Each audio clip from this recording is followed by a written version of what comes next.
context of white supremacy, Gus T. Renegade Justice, in for our second broadcast of the day, program number 2.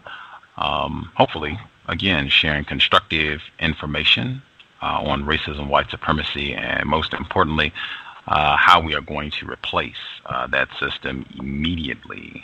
Thank you, everybody, for tuning in to the broadcast.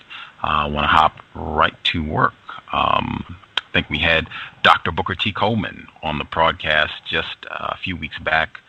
He is one of the featured guests in the documentary film Hidden Colors by Tariq Nasheed, all about uncovering all of the many lies and deception that has been heaped upon us, black people worldwide, under the system of white supremacy. And said we'd had several of the guests from that fantastic film on the program.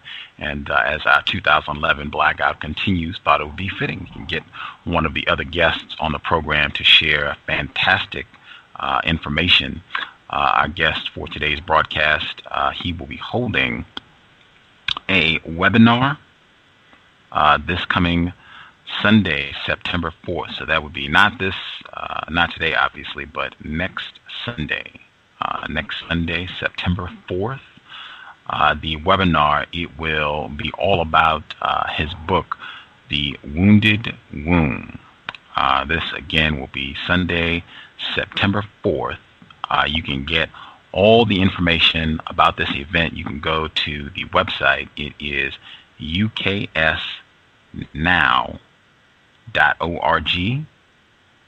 One more time, it is uksnow.org. But all the information you can get about the Sunday, September 4th live webinar will be at 7 p.m. Eastern.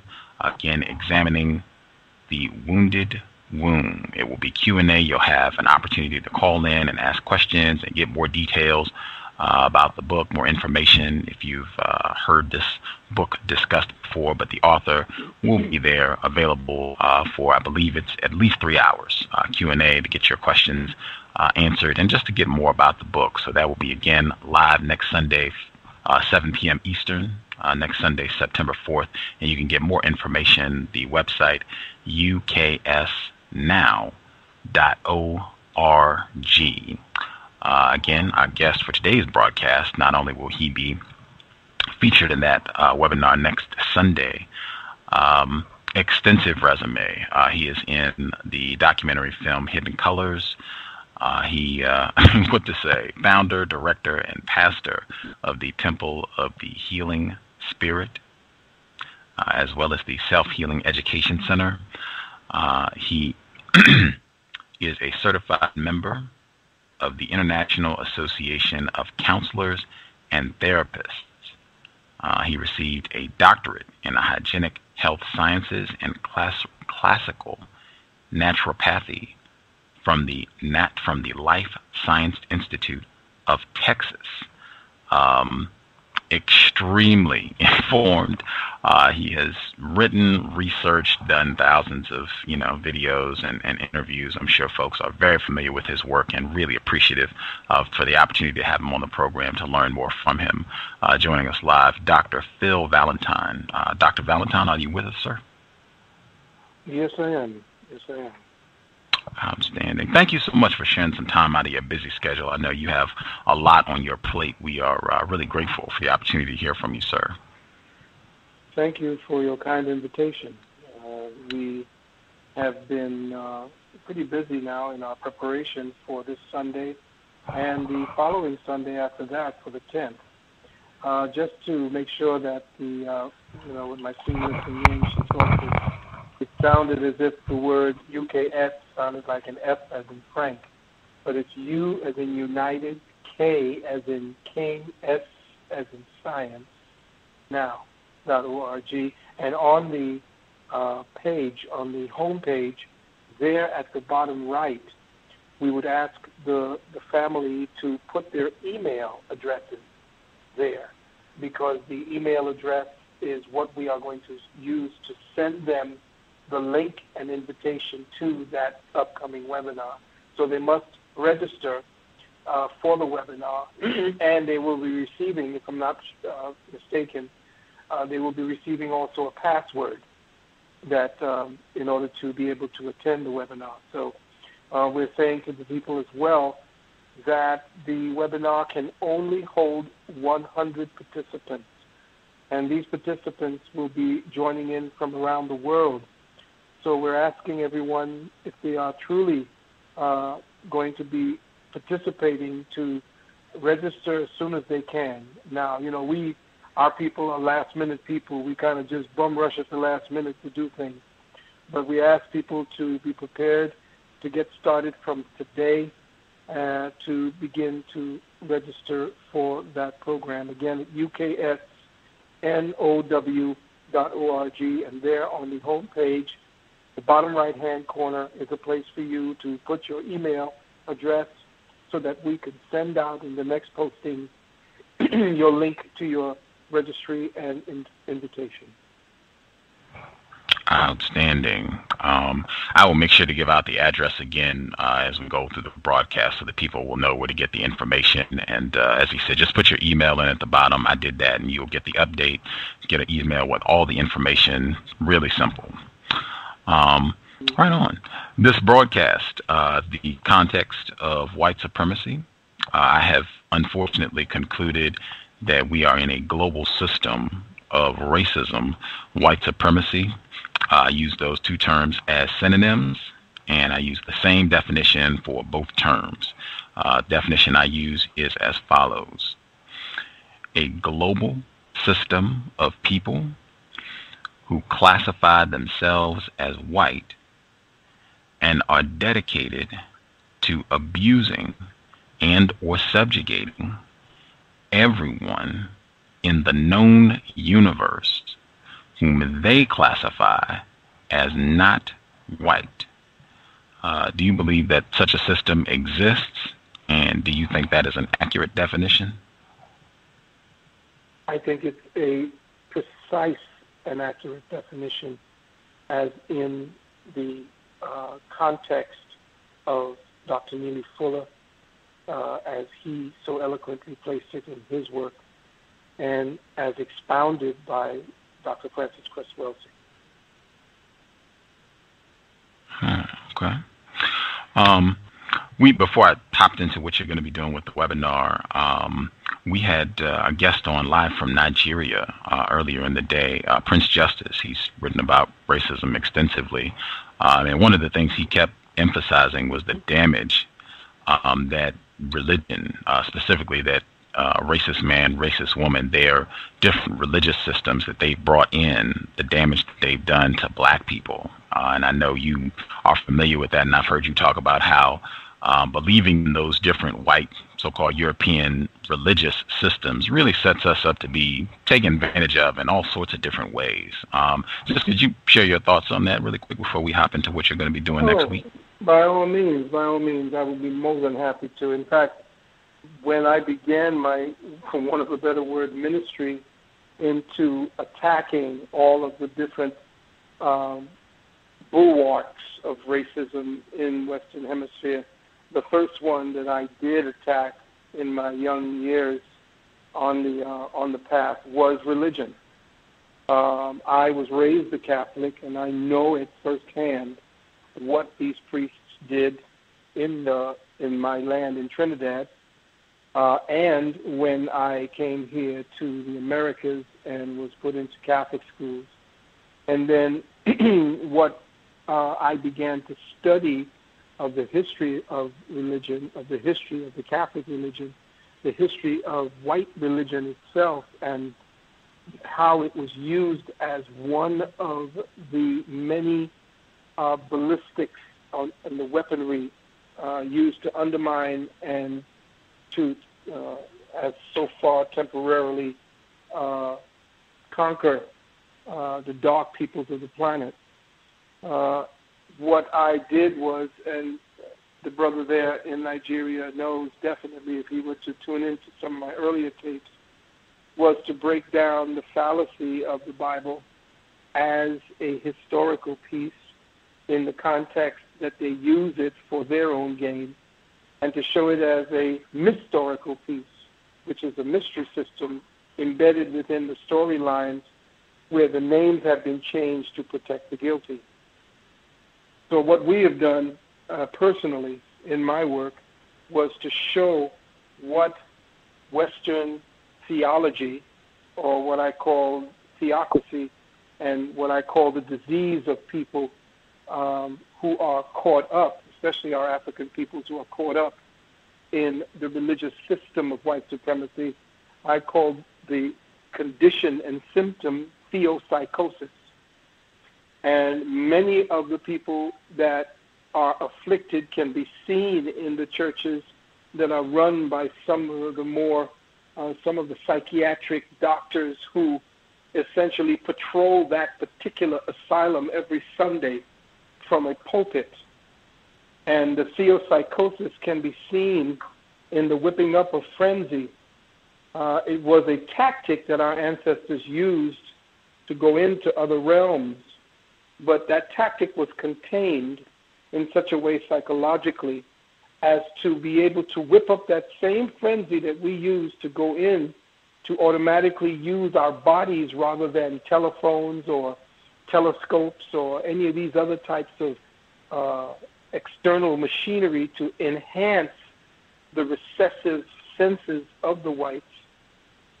He uses his technology to enhance what he did not have the ability to do organically. So what we used to do when we went into trances, when we went into certain types of shifted or other forms of psychological places in our minds, when we would shift our attention, we would go in and communicate with other planets, communicate with other, the other side, and so forth. And this was an organic process. But now that has been contained inside of a church, which has turned that organic process of interfacing with other realities into a psychosis, because it's been contained within specific edifices, structures that were built by those who were there to, who built them to contain that type of spirituality, to warp it, to pervert it, and to turn it into the psychosis we see every Sunday with people falling out over this this entity, this demon they call Jesus. Wow. Wow. I asked our guest earlier, I asked him if he thought, black people, if we could successfully correct our problems that we're facing as a result of what white people are doing to us while still holding on to Christianity. And he said, I don't think so. Do you think it's possible for us to correct ourselves while we're still holding on to white Christianity? No, the Christianity is part of a triumvirate, a three-headed dog that I call the three-headed dog of Serapis. It's Christianity, Judaism, and Islam.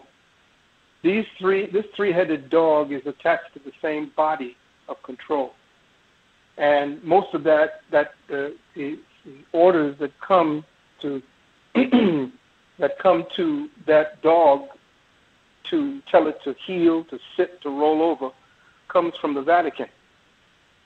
And those who are in that hierarchy that control all three of the heads of the dog essentially use the same theological history, or what I call twistery, where they twist the story to fit their own agenda.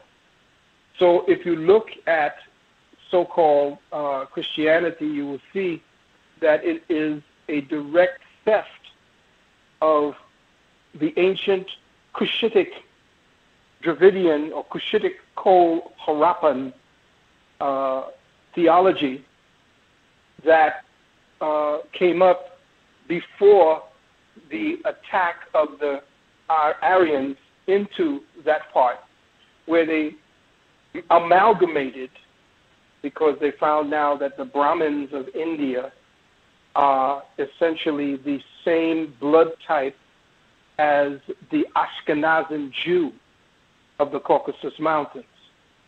So the Brahmin culture of India that invaded and supplanted the true Buddhistic religion with what they did to warp the Vedas and so forth, are the same people who are essentially running the other theocratic or theopsychotic institutions in Christianity, Judaism, and Islam.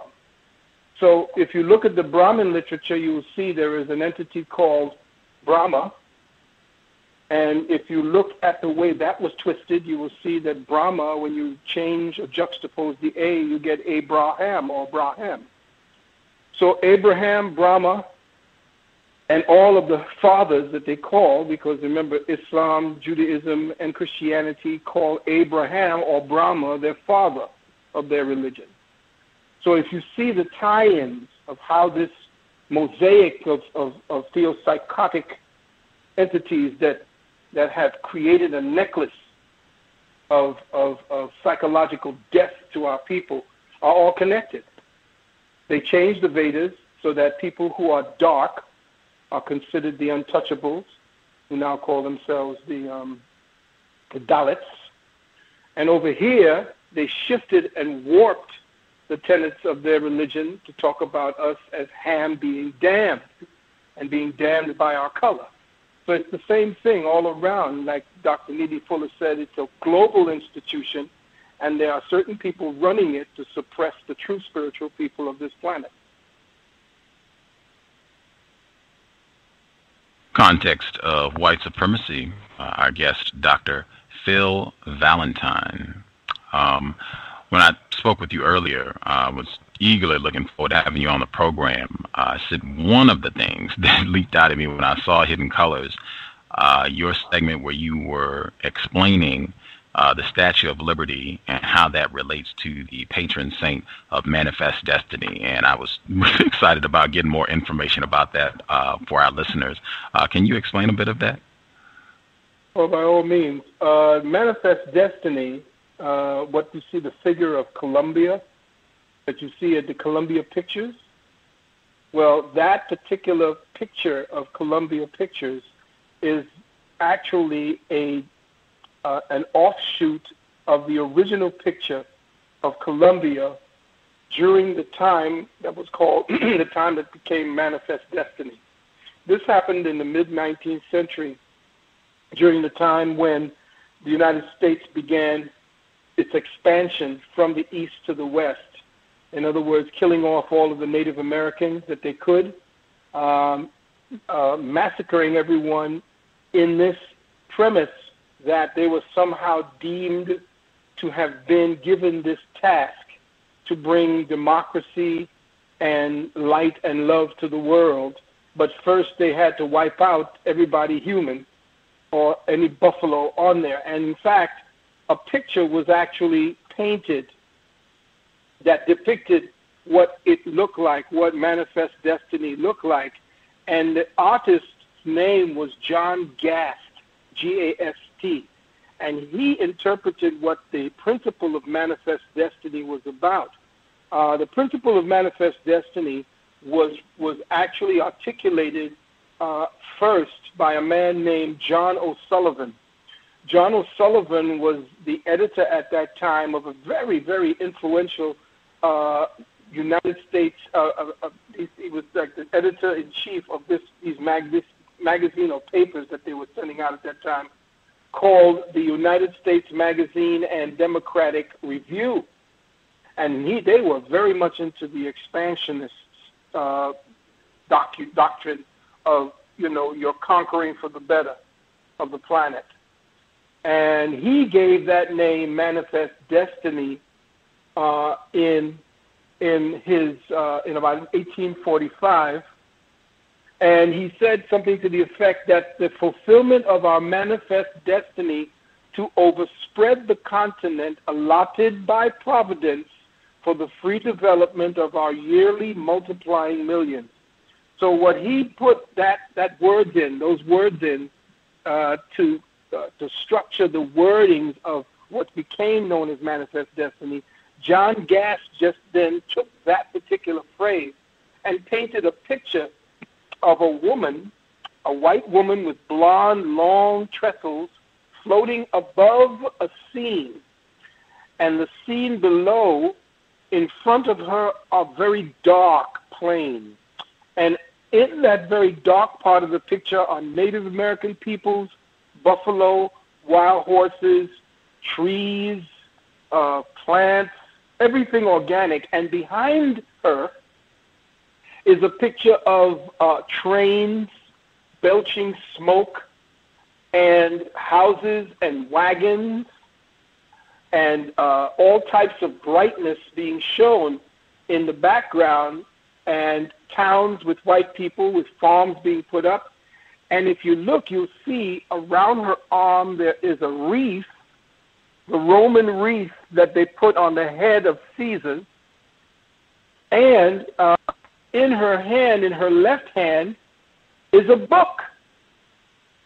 Now, the bright light that you see in the Columbia pictures with her holding a torch, that bright light is supposed to signify the bright light that Western civilization brought to the plains of America and dispel the darkness, not only the darkness of ignorance and the darkness of non-civilization, but the darkness of people with the darkness of skin color. And that now they show her floating above this scene with the book in her hand. But the brightness in Hollywood that was behind her was transferred to the torch that you see her carrying in her hand in the front of the movies. Now, hearken back to New York and New York Harbor, and you will see that the original Statue of Liberty, of course, was supposed to have been bequeathed by France or the French Masons to Washington's Black Masons in order to get them to celebrate, their freedom when it happened after 1865, supposedly. And they supposed to have had a black face in there representing freedom. She's supposed to have had chains around her ankles, chains around her hands, and she was supposed to be holding not a torch, but a scepter. Well, of course, the white Masons said no, and those who were promoting Manifest Destiny essentially kept the same look with the book in her hand and the torch that she was carrying. So the Statue of Liberty, the picture by John Gast, G-A-S-T, in his interpretation, and Columbia, which is the personification of the United States, which became the angel, which became the saint, the patron saint of Manifest Destiny, is shown in the front of Columbia Pictures with this woman holding a torch, looking just like or somewhat similar to the picture that John Gast painted of that woman floating above that scene of annihilation. Wow. Wow. Do you, just so our listeners are clear, do you think this resonates with white people when they see this? Particularly, I would point out a classic example on the cover of Planet of the Apes, where you see the Statue of Liberty, in ruin. It's broken in the water, and Charlton Heston is crying. Oh my gosh! The whole world has just fallen apart. That iconic photo. Do you think white people, they connect the dots, that they understand what that is, what's being communicated with that symbol? Well, it's automatic. When you saw the apes, you know they meant black people. But even in that particular sense, in the Planet of the Apes, the old one with Charlton Heston, the white apes with the blonde hair ruled, and the black apes were the soldiers. So essentially what they were telling you is that the quote-unquote niggers took over the planet. So their deathly fear was that Manifest Destiny came to an end, and savagery returned to the land. That's the symbolism. Okay? So what they're saying essentially is that the Manifest Destiny was the best thing that happened to the planet, because whites, of course, were actually deemed by God to actually raise the planet to the level it did now, not realizing that what we were watching was a sophisticated savage, one who essentially came back and dovetailed off of the conquered societies he stole all of his information from, took his knowledge of what the society showed him, and weaponized knowledge. See, this is the difference between us.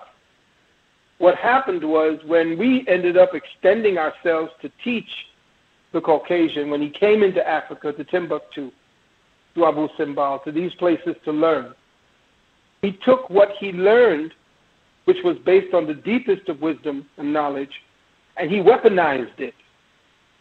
There's a difference here. There are certain things that once you are given information on the high degrees, you're not supposed to just turn it against humanity. It's supposed to be turned for humanity. But not with people who we're dealing with, essentially, who were taking all of the best think tanks and all of the high sciences of the planet to concentrate it in ways to control the planet. And what we had was that there's but so much control you can impose upon the planet and upon people themselves, because the amount of energy it takes to go contrary to nature and contrary to the impetus of consciousness, which is consciousness is always evolving to other states of intelligence. If you keep suppressing that, it's going to tell in the planet as well as in your own efforts, because you will be constantly stymied, you'll be constantly sidetracked, and you'll have to be constantly mending and patching until there is no more chance for you to patch or mend anything that you're doing. Everything comes apart. You cannot stop the human spirit. So their manifest destiny, which essentially to me was a race, and people could look up the word race and see what a race is.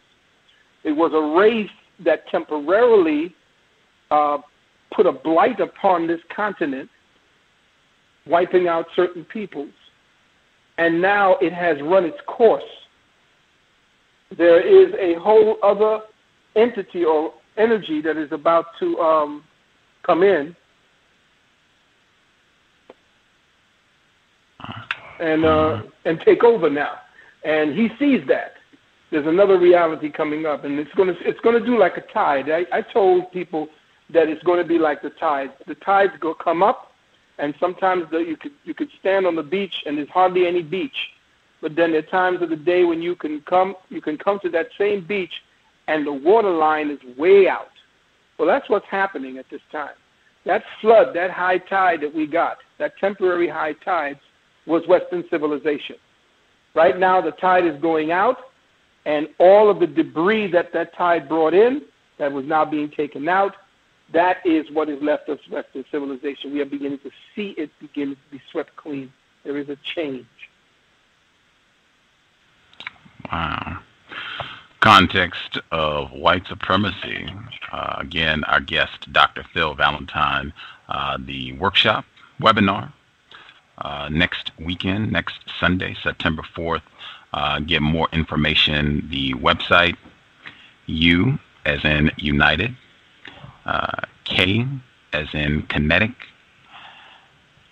S, start, now. So it's UKSnow.org.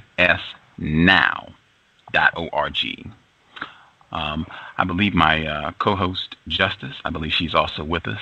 Justice, if you have some questions you would like to ask Dr. Valentine, your line should be open. Please feel free. Greetings, Dr. Valentine. Greetings, Mr. Justice. What is a I was just wondering, what is a hygienic scientist? The hygienic sciences are based upon ancient scientific procedures in healing, where we use no poison. The hygienic system was resuscitated back in the late 1800s by certain men who began to reinstitute the intelligence in healing once more.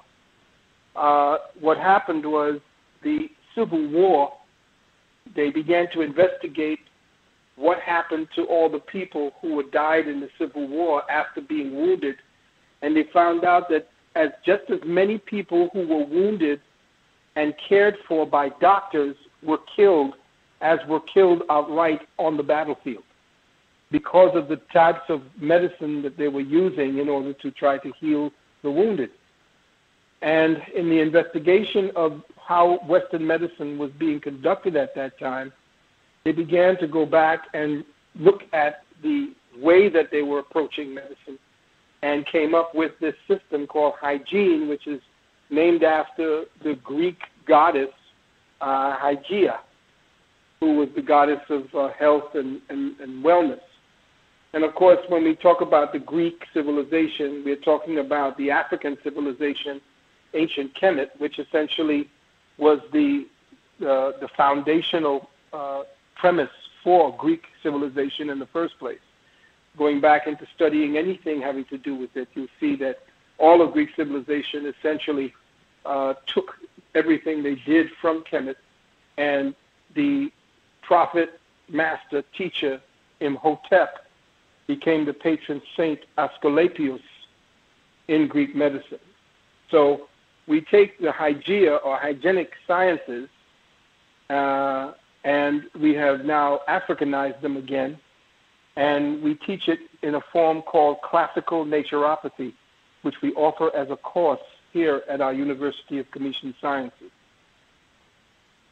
Hygienic science, let me just be clear, is using no poison. In other words, I, being a herbologist or herbalist, I studied herbalism to find out that the secret to herbalism is the use and, to us, abuse of certain toxins in plants. There are two types of herbs. There are nutritive herbs and there are medicinal herbs. The use of medicinal herbs is to mediate or to medicate or to attenuate symptoms. You cannot feed dis-ease, which is based in lack, with a toxin. So we do not practice what we call poisonopathy. Poisonopathy is using poisons from plants to mitigate certain symptoms and to allow the body, of course, to heal in certain ways, but it creates a deficit that later on becomes something else that the body is going to need to have to address. So we deal not just with herbs, and if we do deal with herbs, it's because someone has been using pharmaceutical drugs for a number of years, and to try to get them off of the pharmaceutical drugs immediately so that we could put them on whole nutritional foods would be somewhat, irresponsible and dangerous. So what we do is, with my knowledge of herbs, I may tell a person to use herbs as a segue and a way to deal with transiting from using pharmaceutical drugs at their own choice, of course, and getting back onto nutrition. So hygienic system is the purest system for dealing with natural healing because we use no forms of poisons as our first line of therapeutic advice. We deal specifically with the removal of conditions. And once we teach people about the conditions, about how the body's intelligence, the intelligence in the cell, that is, works, then the person becomes a self-healer, which they were in the beginning anyway.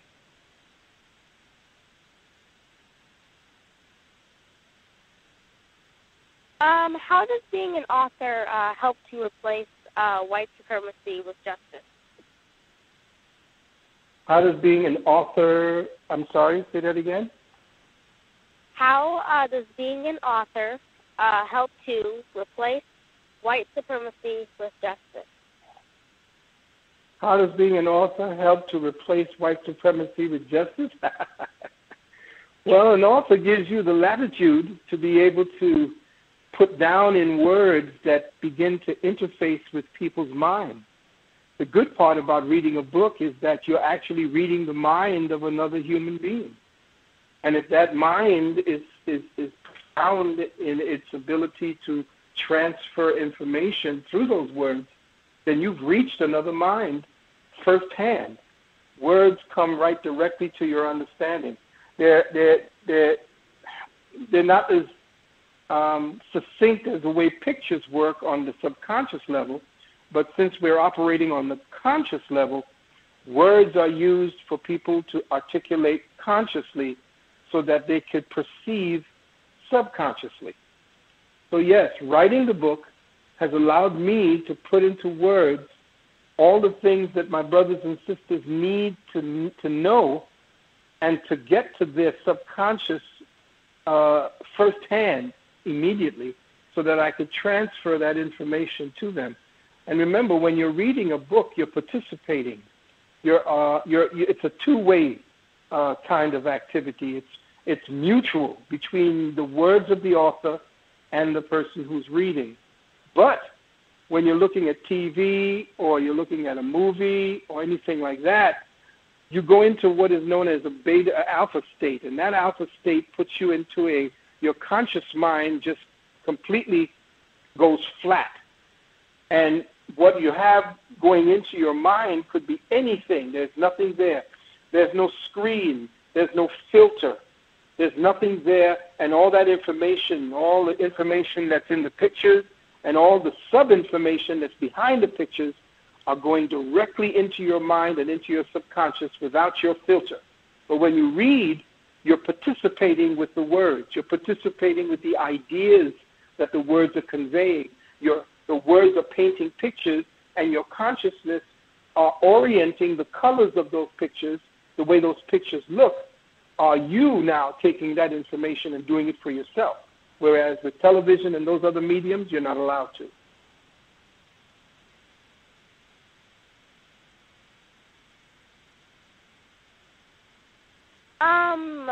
Why do you want to discuss your top-selling publication, The Wounded Womb?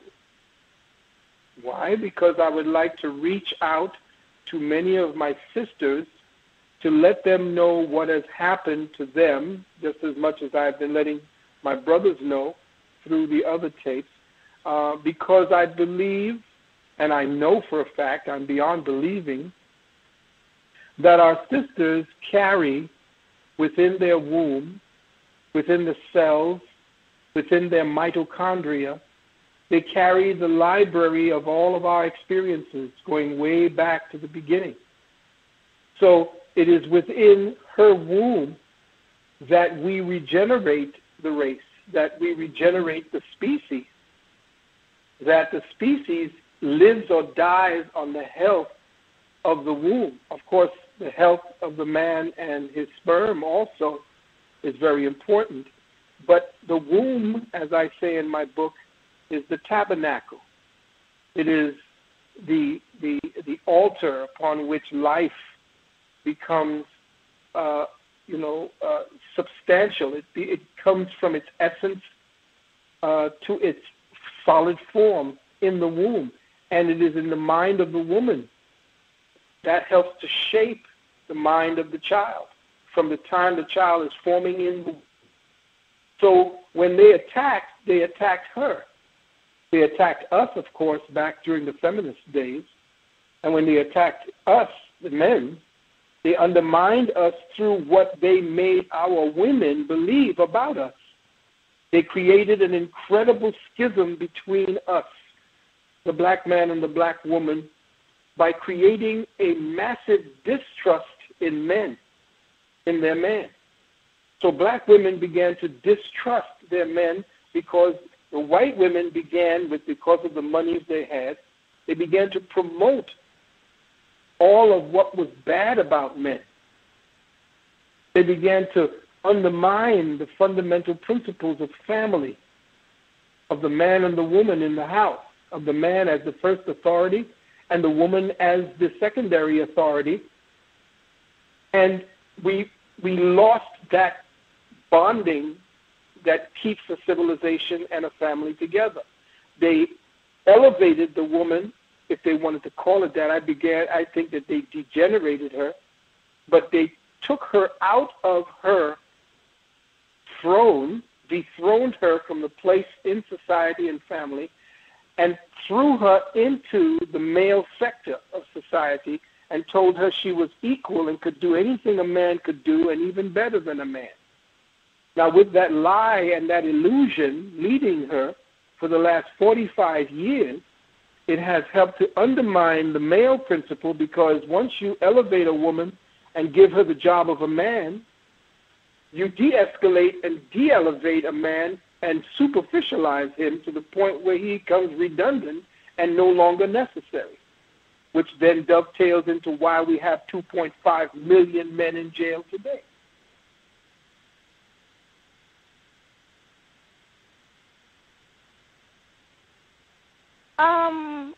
What does the title Hidden Colors mean to you? Well, it could mean that it was suppressed, that the knowledge of our people's achievements in the world, it was turned into a very gray and very dark and very obscured reality, and that we as peoples of color, all different spectrums of us, were completely removed and effaced. All evidence of our achievements and what we did to start civilizations were first destroyed and then hidden from the rest of the world. So yes, the colors could be the spectrum of achievements that we've created and that we gave to the world. The colors could also mean who we were in our history and who did things behind the scenes that white industry now uses and makes billions of dollars off of, and none of the people, none of the colors that created the inventions and so forth that we are using here in our commonplace reality. Most people don't know that black peoples of color were the creators of these. All we know is that GE and ITT and these other conglomerates who used our inventions and all the things we did are no longer something that are prominent. That in school, in order to maintain manifest destiny and white supremacy, they do not teach this, though they benefit from African genius every day. And so, yes, hidden colors could mean a spectrum of things. But we do know that the colors essentially mean that usually you run up the colors when the colors are flags. The colors could be the people themselves. The colors could be the achievements, all of these. So hidden, yes. Colors could mean a variety of things.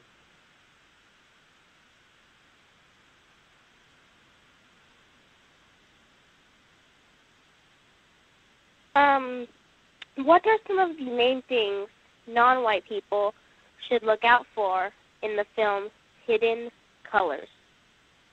What are some of the things that non-white people should look out for? Yeah, in the film Hidden Colors. In the film Hidden Colors? Well, I tell you, it's so chock full of information. They should look out for little things that they didn't know and look at the outside world and see how the outside world is run and see what's written in the history books that they give you in the European schools. Look for everything that and study everything that Hidden Colors had to say and more. But then when you go to school, challenge the teacher. Challenge those who would tell you differently when you have found out something that was hidden, like in Hidden Colors. You go and you challenge the authority that's trying to tell you what to do. You disrupt the class respectfully with your knowledge, and you let them know, no, that did not happen, but make sure that you have all your dates.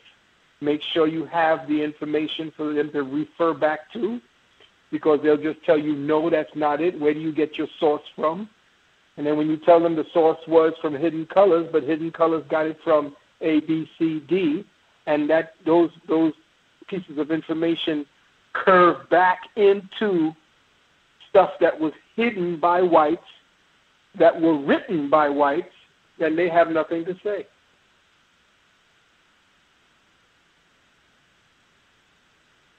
Thank you very much. I don't believe I have any more questions at this time. Go ahead, Gus. Mm-hmm. Context of white supremacy. Again, our guest, Dr. Phil Valentine. The workshop next week, you'll be going into more detail. You just touched on it. Your book, The Wounded Womb. And I just had a listener. He was doing some research on how the so-called feminist mindset has been a detriment to black people. And he was trying to get more information about that. Can you go into a little bit more detail about what you'll be discussing next week? Yes, I'll be discussing in lieu of many other topics connected to the wounded womb.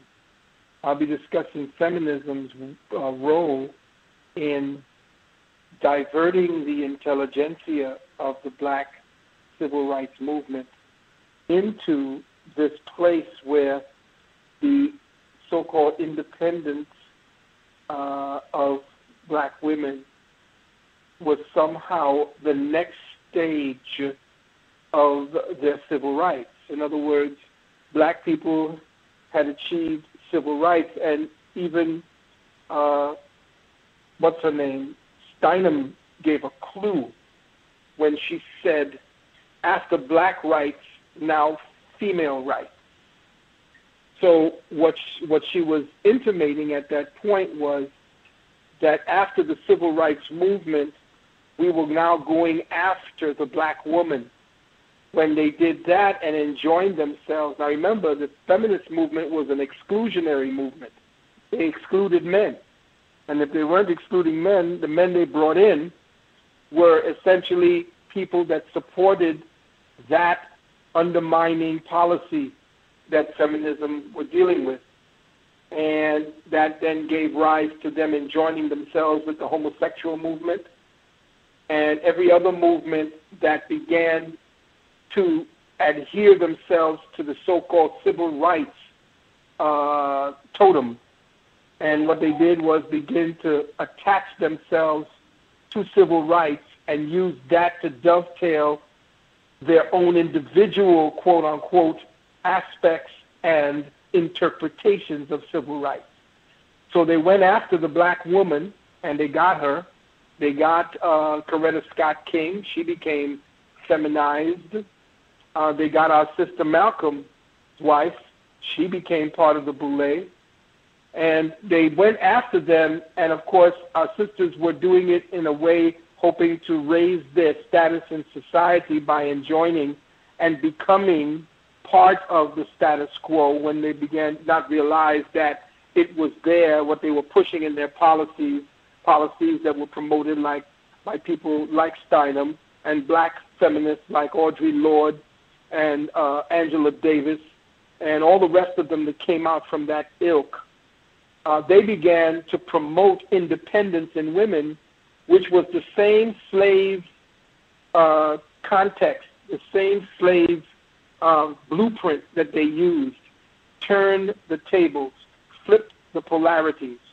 Men by nature were independent, women were dependent.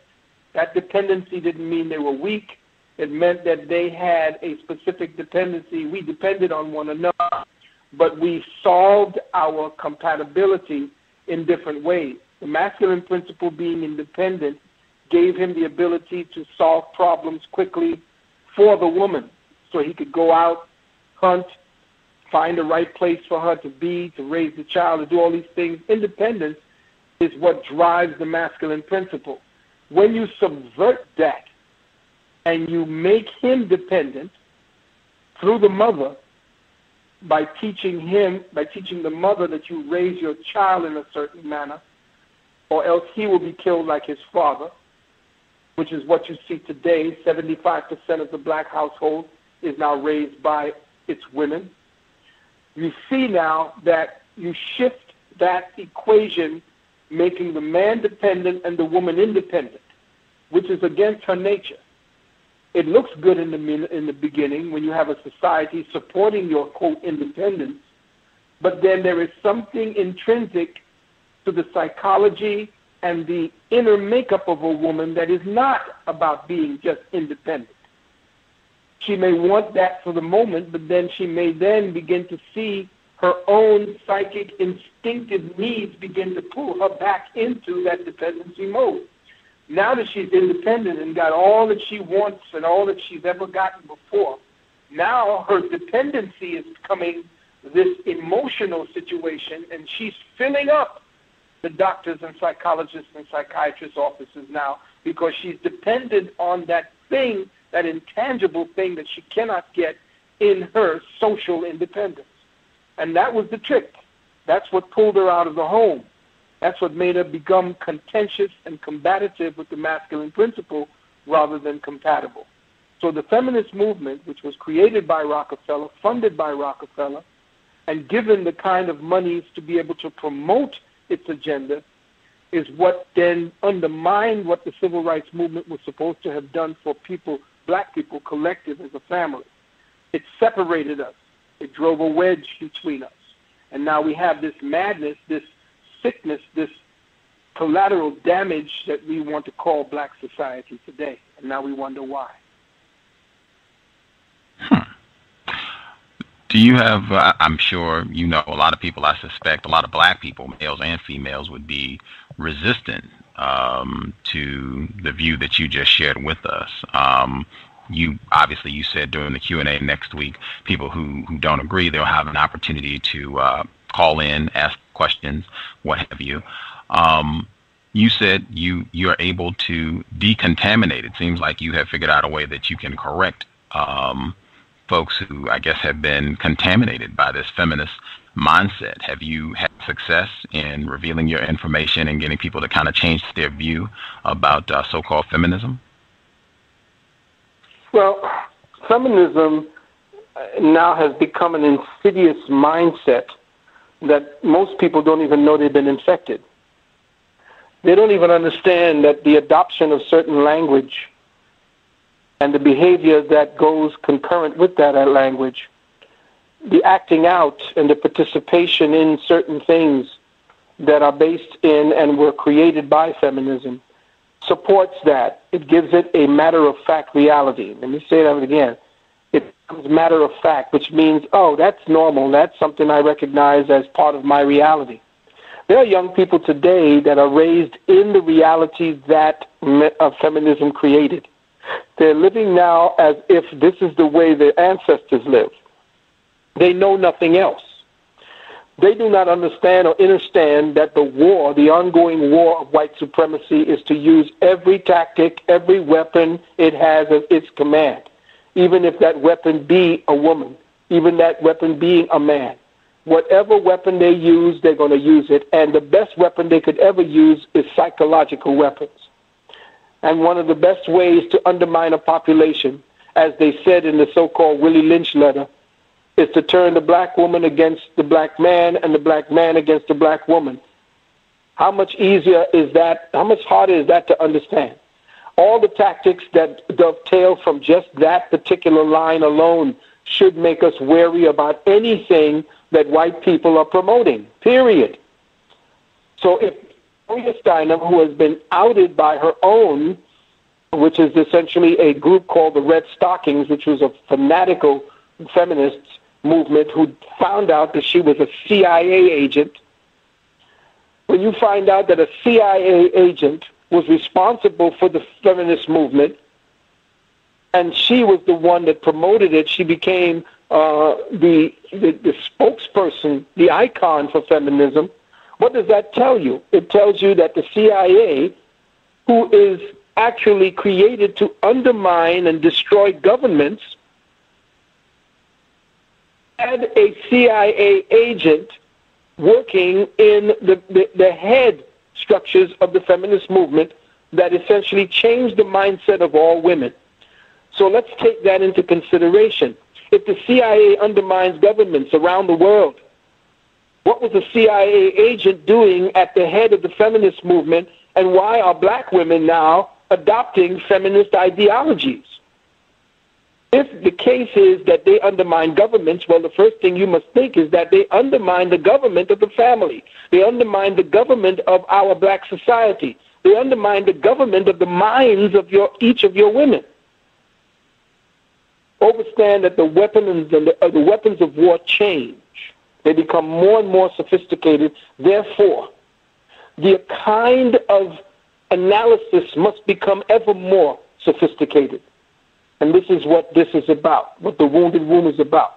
It is a sophisticated analysis of the weaponry, the weaponization of emotions, and the weaponization of an ideology that was used to undermine our society. Context of white supremacy, Dr. Phil Valentine. If you have questions on the TalkShoe line, it's *8. If you want to dial in, the number 760-569-7676 and the code 564-943#. I'll give it out one more time. The number 760-569-7676 and the code is 564-943. I just wanted to get some details. You'll be covering this next week during the webinar. What are some of the ways that so-called feminist thinking has changed the environment in which we live? Well, we can look around and see that more women are depressed in this society than ever, and Europe, under feminism. Depression became the #1 disease in Western society. Why do you think that happened? We see that women, as far as our children are concerned, the entire education system was undermined, where it was changed from a liberal arts, more masculine-oriented reality to a feminized reality with something called outcome-based education that normalized idiocy and undermined the ability to think, which was a dovetail from the Prussian system that was instituted back in the late 1800s. So what we are looking at in all sectors of society was the feminization of the colleges, where you had women's studies going in, and most of the time I had one woman came out from one of the women's studies classes and told me that part of the lessons when she first walked in to the room, there was a woman sitting there, or actually sitting back there on the desk with no bottom on, and she was sitting there with her legs agape and her vagina open, and everybody had to walk by to look at this, to say that this was the power, and we're going to come to know ourselves and all of this nonsense. And in there, they began to find out more and more. She studied more about women's studies. The women's studies actually was about undermining the wife and the family. They really came down on wives. In other words, mothers, homemakers who stayed at home to teach their children. In these women's studies, they attacked that, calling them pretty much imbeciles, slaves, the victims of a patriarchal system and the whole 9 yards. So when you attack an institution and then pull and withdraw all the monies that would support such an institution, and then force a woman to have to make a choice so that she goes out to look for a job during the times when she is at her most fertile as a woman, that is from the age of 18 all the way through 25, have her pounding the sidewalk looking for a job, for a career, not wanting to deal with motherhood. I keep telling these sisters, your eggs don't get any fresher year by year. And now women who have done all they have came out and they're barren. They develop all kinds of diseases from the eating, from the hanging out in the nightclubs, from the promiscuous sex constantly, screwing one man to the other, following these sluts in the city. I forgot the name of this thing called Sluts in the City, I call it. Sex in the City or Sluts in the City to me, sis. And thinking that they can go around and that their whole life lives around shoes and the next penis that they're going to test. This is the kind of life that feminism gave to the rest of society. Now, we may have made it a little more sophisticated. We may have couched it in all these different women's studies and women's programs, and okay, let's go to this workshop. There's 1,000 workshops now that women ain't got nothing to do in the home. She doesn't know how to sew. She don't know how to cook. She don't know how to do a damn thing anymore. She is just a functionary that she goes to a job, and she has a specific talent to do something outside of the home, but when you ask her to make a home, she can't. Well, that's exactly what the plan was. Okay? You hand your children off to somebody who takes care of your child, who molds your child at the time when they are most sensitive and most open to influences. The state takes them and gives more employment to women or strangers to raise your child. This is what they did to this society. Okay? And it goes on and on. You could just follow the dominoes as they hit another domino and it drops. You get another domino, it drops. You have no way of telling the kind of carnage, of actually seeing the kind of carnage that has been vented upon this society until you have looked at what feminism has done. Wow. You wouldn't say, for the folks who would say, well, hey, wait a minute, Dr. Valentine, females have been mistreated, so-called sexism, that's a big problem. Clearly, there's a lot of evidence that males have mistreated females and not done the correct thing by them. The so-called feminist movement, that did a lot to correct mistreatment of females. What would your response to that be? Well, I would look at the fact that the statistics of men who brutalize women are in the low 1% and 2%. If you look at the overall statistics, men are not that way. That was what was portrayed by feminists. Okay? They promoted the statistics through the media. Remember, they own the media. Rockefeller does. So when you're pushing at anything, and the word sexism, these are all of what we're going to be talking about in the Wounded Womb. You're dealing with sexism. The word sexism, the whole meaning of sexism, well, guess what sexism is? Sexism is a mind that is heterosexual. In other words, sexism is heterosexuality.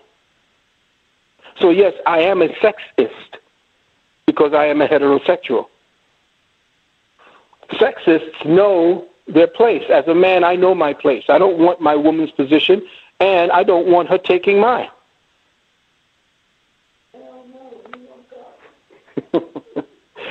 I do not want a woman doing my job or my brother's job who he needs in order to take and raise his family. Yes, I am a sexist because I believe that the jobs that the society gives to us as men and women are divided, and that's how the balance is kept.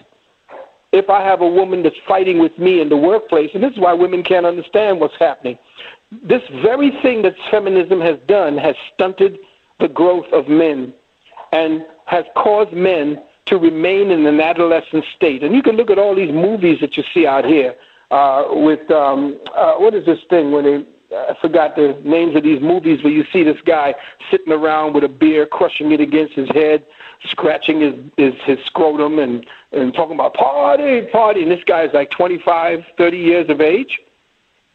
Feminism has completely taken away the impetus of responsibility from the male, which is supposed to be what he does. Women can't find men is because they went out and did the jobs that were supposed to mold men. They can't find men because men now say, okay, since you can take care of yourself, why do I need to be taking care of you? Why do I need to be paying your way? Why do I need to be paying your rent? You're independent. You do what you want to do. So I don't have that responsibility, so what do? You're out there now, 25, you're successful, and you're looking for a man, you're looking for companionship. He does not have a commitment for you because the very nature of a man is to want to care for you. He don't want to care for you because there's no need. Nothing drives his instinct to want to take care of you. So he does not see you as that. So what do? Your independence has now stopped him from developing into a man. You have undermined his development to take responsibility for you, which is part of his job. So you have there is an arrested development in the males today because women are doing the job that men are supposed to cut their teeth on manhood about. So when you have a woman doing a man's job and he don't need to take care of you, all you are is a piece of sex for him. And all you're doing is throwing yourself around there hoping that Mr. Right will take you up and adopt and accept that you're going to be the boss. There's no two bosses in a house. You can't have two bosses. You can have two people working together. But the man, and this is what I know, and I believe, if you want to do with it being a religious thing, Well, I know that the man is supposed to be the head of the household, and I don't give a damn who says what about that. Because if you mess with that equation, you can't have two leaders or two heads of a household. Then what you have is nothing more than a roommate. Okay? I don't want a roommate. I want a wife. I will talk to her because she has the wisdom to know what we need as a collective. That is her job, to know what we need as a collective, to know what must be done as a collective. But when those finances come, if you choose a man and you have a good man that's smart and you see that man is smart, how is it that when you come together with him, all of a sudden, after you make that commitment, he no longer has what you see in him and you think you need to do everything? This is the mentality as far as black males are concerned. We are not allowed to fail anymore. You have two strikes when you get into anything, into the workplace and into relationships today. Because women are independent, you cannot fail at anything as a black male, because then she can move on to the next because she's taking care of herself. But in the end, she begins to break down psychologically because she is operating in a field. She is in a field of operation that is not her, period. So if you have a good man and a good woman together, they work together. But if he is intelligent and you trust him, then trust him to make the decision, the final decision. Because if the two of y'all can't agree on anything, what happens? And if he is wise, he will know, he will listen and hear wise counsel from you and act accordingly and make the decisions based on your wise counsel. But women can undermine and destroy men, or they can build them up. And over the last 45 years, they have been busy breaking men down and undermining them, ridiculing them. Now they wonder where they go and where they are. Men are just sick and tired. They don't want to be bothered anymore. Now you just created them to create and act like little boys. So I'm telling you what the problem is because I have studied it. The solution, we'll talk about it at the webinar. That would be Sunday, September 4th, 7 p.m. Eastern. You can get more information. Visit the website, uksnow.org. I'll give that out one more time, uksnow.org.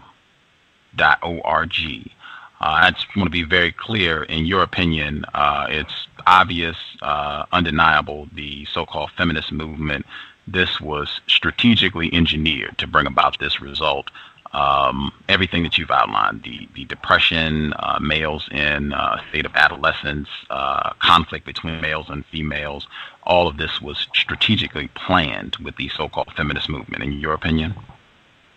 Yes, I see it. Now, you know that women do not change societies. And I'm sorry to say that. I don't care what it is that is, touted by female or women who are intellectuals.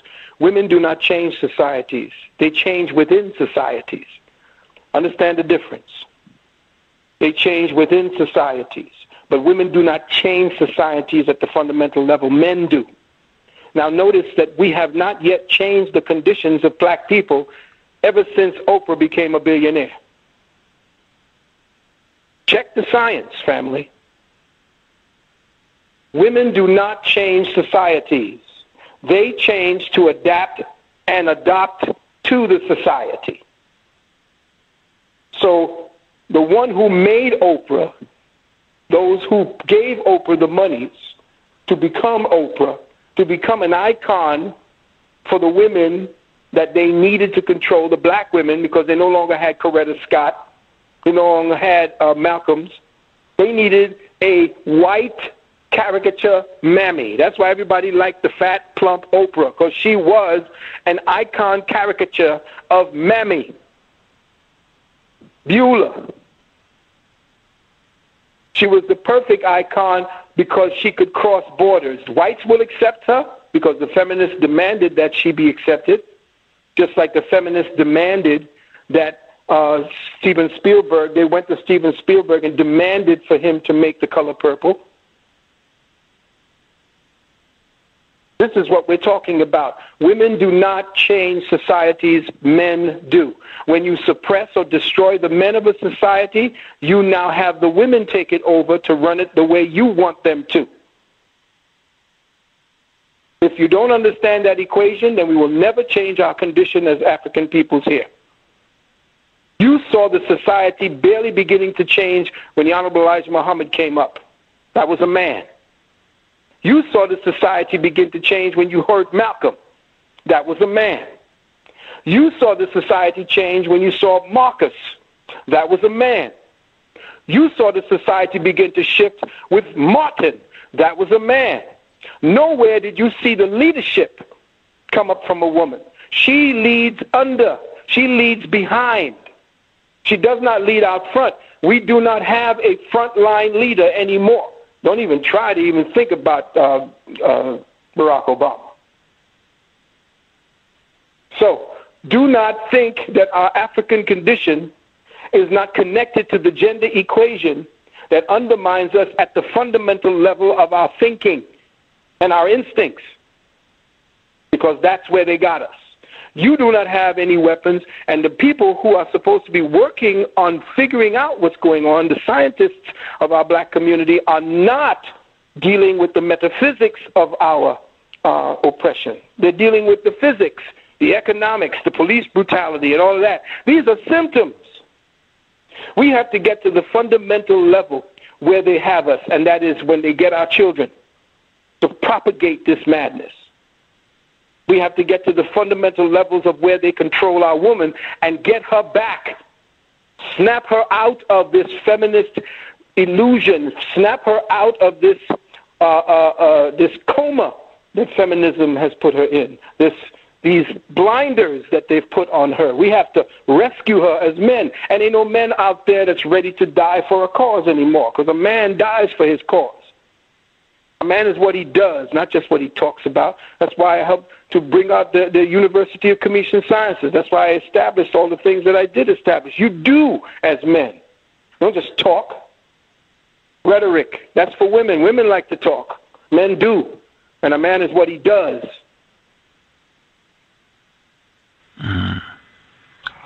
Context of white supremacy. Do you see a connection between the so-called feminist movement and the the so-called gay rights movement? Do you see a connection or any sort of relationship between those two?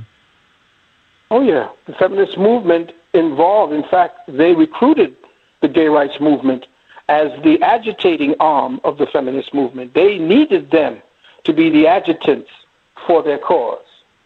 So the feminists they embrace the gays, although they don't like them. They embrace them, and essentially they are now. More and more of them they invited in. And in fact, it was during the 70s that the feminists came out finally, after they recruited, that the feminists finally came out and said that the underlying principle of feminism is based in lesbianism. That's written down. You go to my book.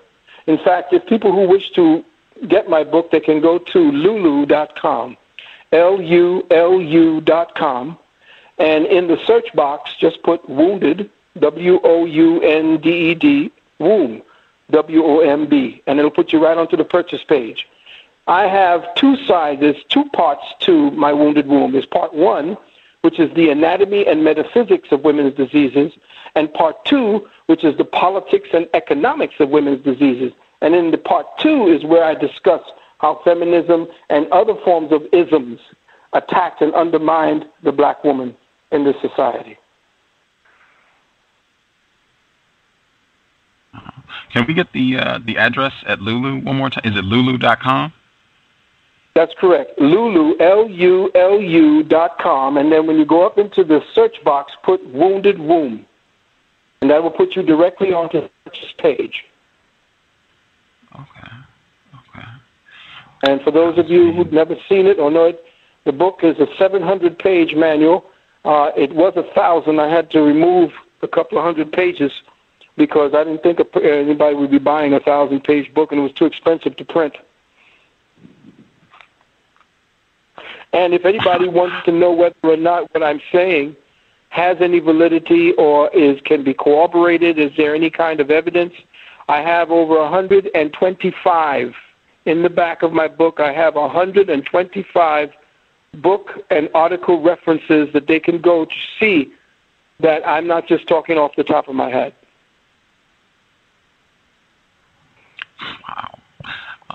And the webinar next week, Sunday, September 4th, we'll be touching on the so-called gay rights aspect as well during the webinar next week.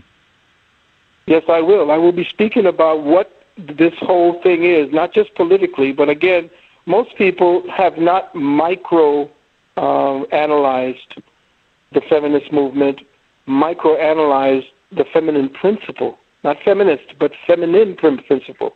I have micro-analyzed the masculine feminine principle, and I have micro-analyzed the homosexual principle, and I am writing a book on that, which God knows when I'm going to finish it because I have so many other books that I've started and not finished. I did finish The Wounded Womb, which is book 4 of the series. But I did a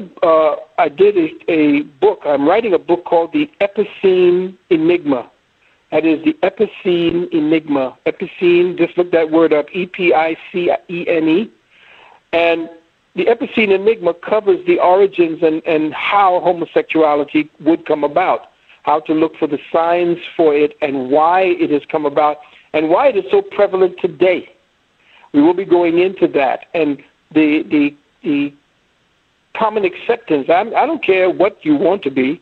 If you are homosexual, then I don't hate you. But when legislation and monies are being spent to get my children into that frame of mind so that they could experiment with it, because this is what they're doing in the schools now, they are allowing for homosexuals to come in to teach the principle of homosexuality, believe it or not. This is what's happening today. And they're speaking, they're changing the curricula to accept homosexuality as normal. Okay, so I don't want my child, who is very impressionable, to be thinking that a deviation in chromosomes that changes someone to begin to become narcissistic, psychologically and psychopathically narcissistic, to be anyone teaching me that particular principle. I will learn about it, or I will teach my own child about it as a heterosexual. But heterosexuality now, they talk about homophobia, that is heterophobia. And they have this thing where homophobics or homosexuals are now coming at or coming after heterosexuals, and the different premises of heterosexuality, which were the standards of a society, are now criminalized for how we think or feel or behave towards homosexuals or homosexual behavior.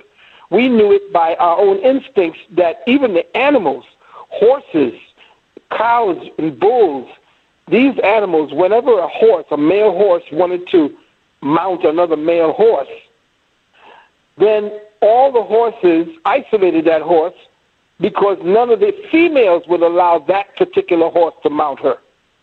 So even the horses know that if the male horse that tried to mount another male horse contiguously was what he was and was not going to be what they considered good stock to mate with, how is it that we now, in our complacency, would believe that we could teach our children that this is something that we should normalize within our society? Now, I don't care what anybody thinks about PC or it's criminal to think this and all that.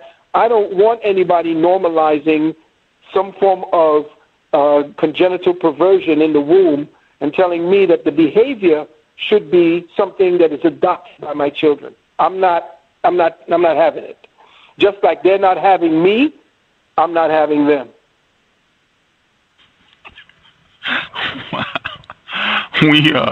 We had a white man on the program who said he was actually criticizing Dr. Frances Cress Welsing's work, and he referenced her work as pseudoscientific bullshit. And the portion that he referenced specifically, he was saying that it is crazy to say that there's some sort of agenda to increase so-called homosexual activity among black people, and further, there's nothing incorrect about that behavior in the first place. There's a lot of evidence that there's so-called homosexual activity in various species in the animal kingdom, and there's nothing incorrect about it. He was, very clear about that. Nothing is deviant about. I'm sorry? Yeah, I know that there are all these apologists for that type of behavior, and usually if there are homosexual activities in a species, then they need to look at the environment that that species is living in that may have conditioned that particular behavior. For instance, English research has shown that based upon the toxins and pollutants that have been put into the water system, that different animals, especially male animals, are born with stunted penises, with no testicles, do not feel like they want to mate at all. So anytime you see a society begin to normalize a behavior that does not have anything to do with the protocol that nature creates, that is to be fruitful and multiply, whenever a society now condones and says there's nothing wrong with behavior that stunts the perpetuation of a species, then you know that society is coming to an end, and that man is in himself either homosexual to begin with, or essentially has become as passive to that particular reality because he has lost his masculine instinct.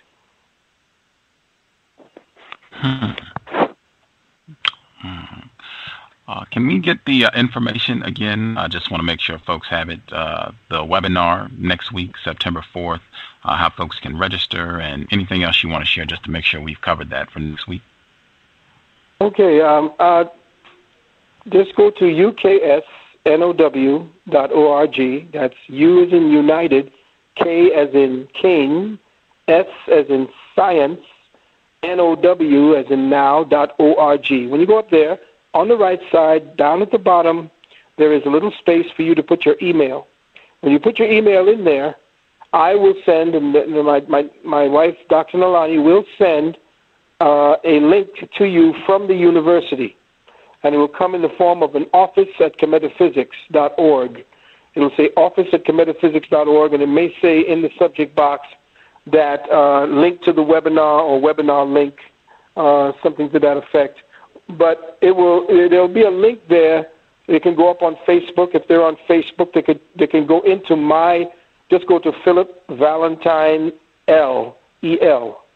and you'll see my picture there. Just go in there, and in some of my posts there, you will see a link that could take you, if you're on Facebook, to go directly to a page that has a link on that page that puts you into the place for registration. Yeah, but UKS, of course, is the simplest way to get that post to you. We'll be posting it regularly throughout the week, so we just ask that you put your email address and tell some friends, because we're going to be going in on this, like the young people say. I've been doing this for 35 years, and for 35 years I have grown. I've made my mistakes. I've made my mistakes, and I've admitted them. When I didn't say something correct or I was wrong, I came out and I said, well, no, this is what it was, because that's what I believe, integrity. And when you're trying to teach the people that, you're human, but you're trying to do the best to bring the best to them. And I always tell everybody to double-check my research, do the research for yourself. And I know all the teachers, they tell you the same thing.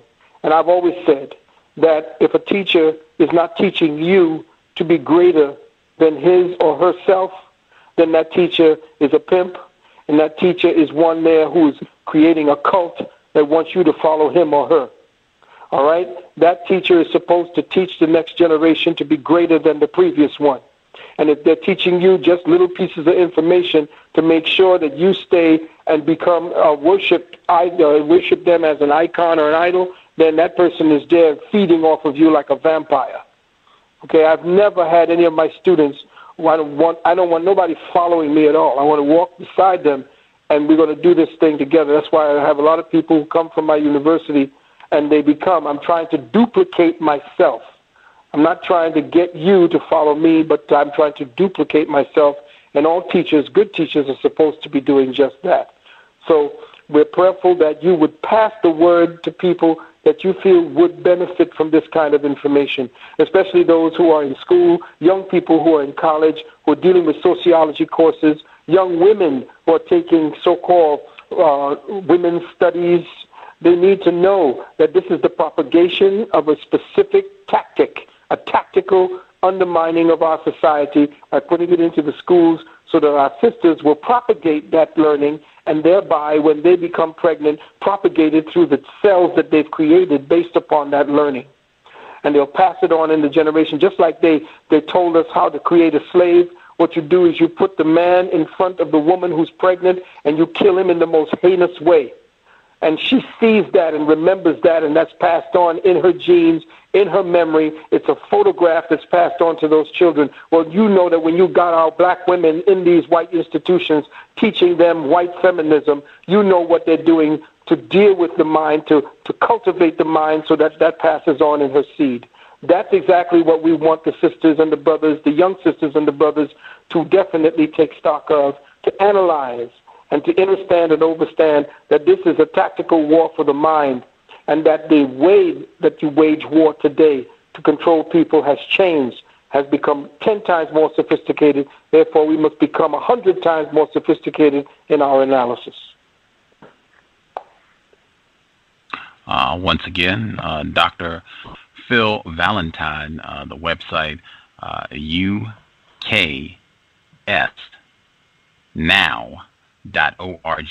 They also, on September 10th at 6 p.m. Eastern, the University of Commission Sciences is holding a metaphysical meet and greet open house.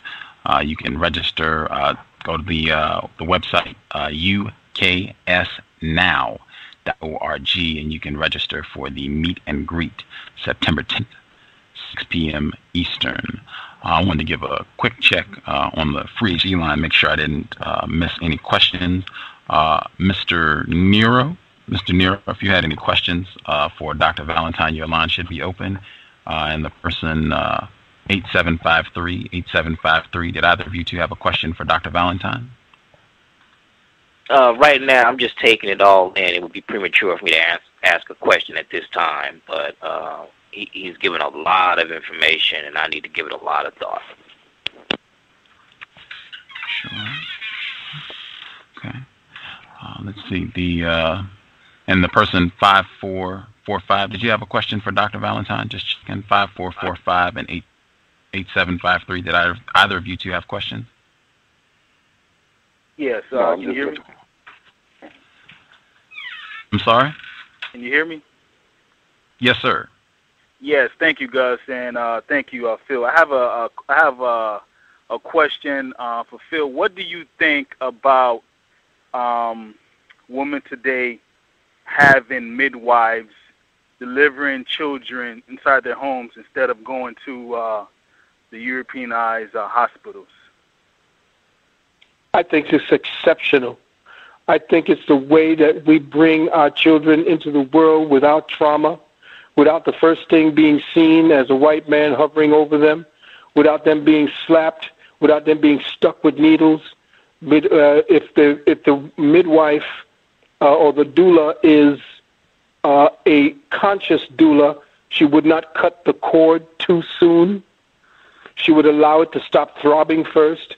There are certain things about our African history and our African sciences that we need to resurrect if we're going to resurrect the people, if we're going to resuscitate the consciousness that built civilization.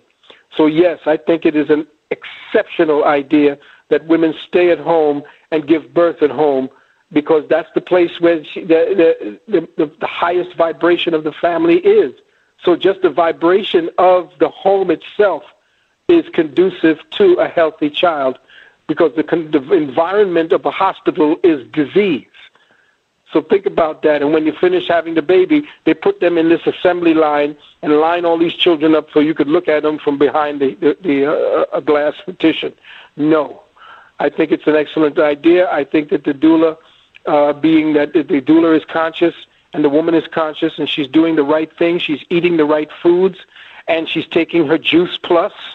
That's the next thing that we're recommending for women who are going to conceive, women who have conceived, and women who have had their babies.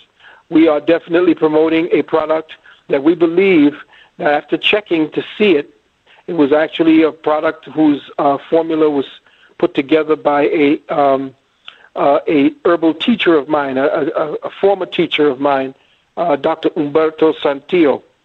And he has put together a formula for this thing called Juice Plus, and anybody wants to hear about it, they can go up to rethinkjuiceplus.com. Just go to rethink, R-E-T-H-I-N-K, juiceplus.com. Now, I don't promote products, never have, and those who know me and my reputation, I never did. But my queen turned me on to this because she knew what our philosophy of health was about no poisons, no vitamins, no kinds of toxic materials, that is predominantly about herbs.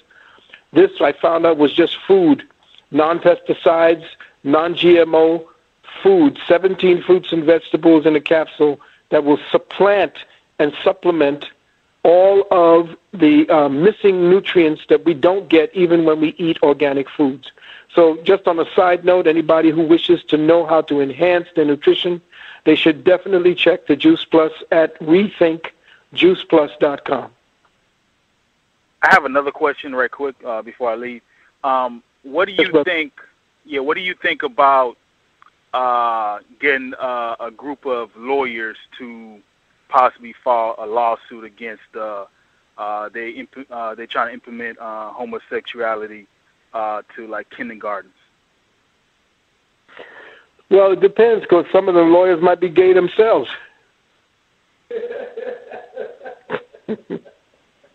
So who are you going to pick them? They're all in the closet. Some of them are. So it's going to be a difficult process. I think you should take your children out to school and teach them yourself. All you got to do is get a group and a family together of about 10 or 12 mothers, and then get a teacher who is retired, has old school knowledge of how to teach reading and writing, pay her $10 each or $20 each of y'all a week, give her a $200, $300, $400, maybe $500 a week salary just to teach your children during the day, something she loves to do. You know, you can pay her more than that, actually, if you can get out. I mean, the amount of money you pay sending your children to school, getting them ready, and all these different books. Are you kidding? We have teachers sitting around in our environment ain't doing nothing but collecting the cheapest and the lowest amount of Social Security. I mean, they aren't making any money. They would be loving to get some kind of compensation to teach the children, and you would tell the teacher what to teach your children, and you would have sane children. You understand? You send your children to them schools where they're going to be teaching homosexuality. They're going to feed them all kind of government cheese and all kinds of different types of filth, all kinds of nonsense that they're going to tell them. And, of course, most of the time they'll be sitting in front of a European teacher who don't give a damn about them anyway, and has been given information and books and certain types of curricula to make sure that you don't achieve nothing but consumerhood. They're sending their children to learn how to be producers and people who are employers, and they're teaching your children when they come down at 9 o'clock in the morning to be employees and consumers. So no, you need to take your children out of the school and begin to find places, schools and homeschooling situations that will teach your children and get sane children as the next generation.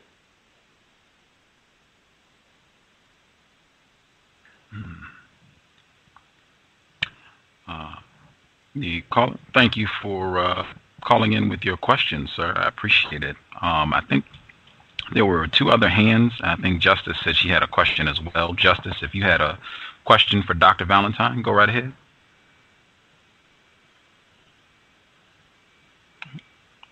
Let's try that again. Yep, your line should be open. Did you have a question for Dr. Valentine?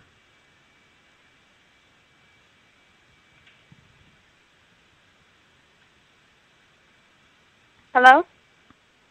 Yes, ma'am. Okay, sorry, I asked which one. I had one more question. This is a question in the area of education. Can you please give some suggestions of how to go through college without least stress? Let me see. Okay, the question is, can you please give some suggestions of how to go through college without least stress necessary? Wow, that's a big question. Very difficult because college is about managing stress. And usually it's a place where you go and you have the ability to offload your stress with all kinds of weird and wild things to do, especially when you're on campus. But the best way to help with that, to go through it, is to do time management. Time management means to know what you're going to be doing during the day in your college curricula and manage that so that you don't fail to give the proper time to each course and to manage your time so that you give time to each course substantively so that you could pass each course. Do not take too many courses or do not overbook your year so that you're taking all these courses and then you have to make sure that you meet the criteria each time for midterms and then for finals and so forth, the amount of books that you have to spend money on and so forth. So you can minimize it depending on how long you want to be in college and how much, what type of curricula that you're going to choose for yourself. So it also has to do, say, if you're going to take some of the sciences, you're taking physics, you're taking, chemistry and all these. These are very stressful. So I would take maybe one or two stressful ones and then the rest of them something that you know that you could pretty much handle.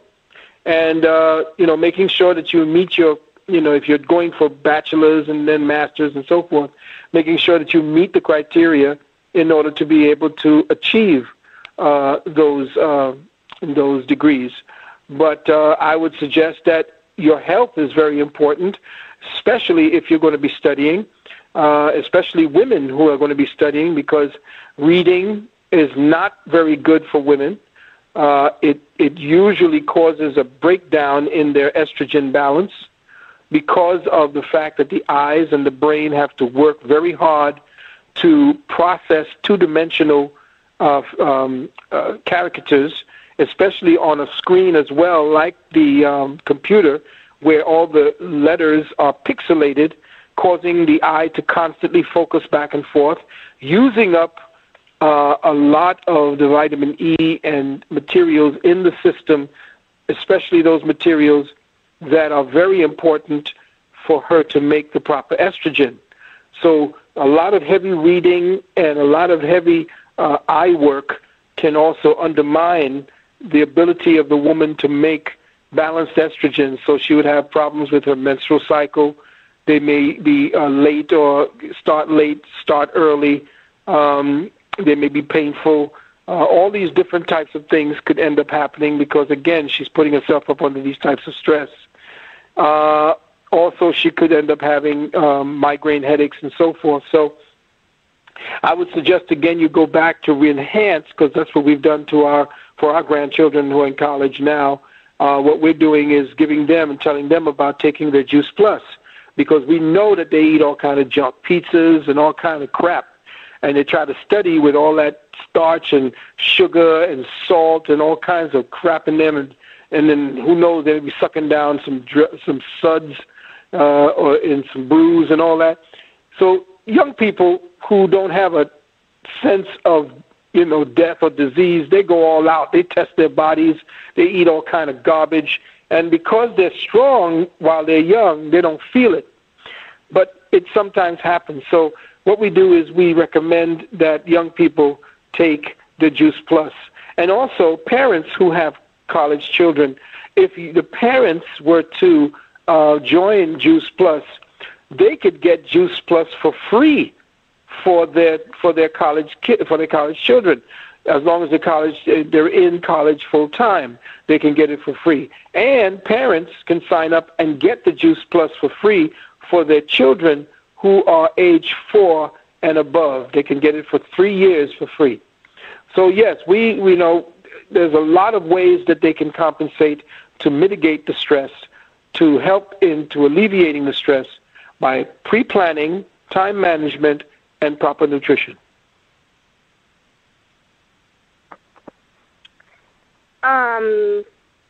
Does like the Juice Plus have like any like alcohol in it? Like, you know, like some?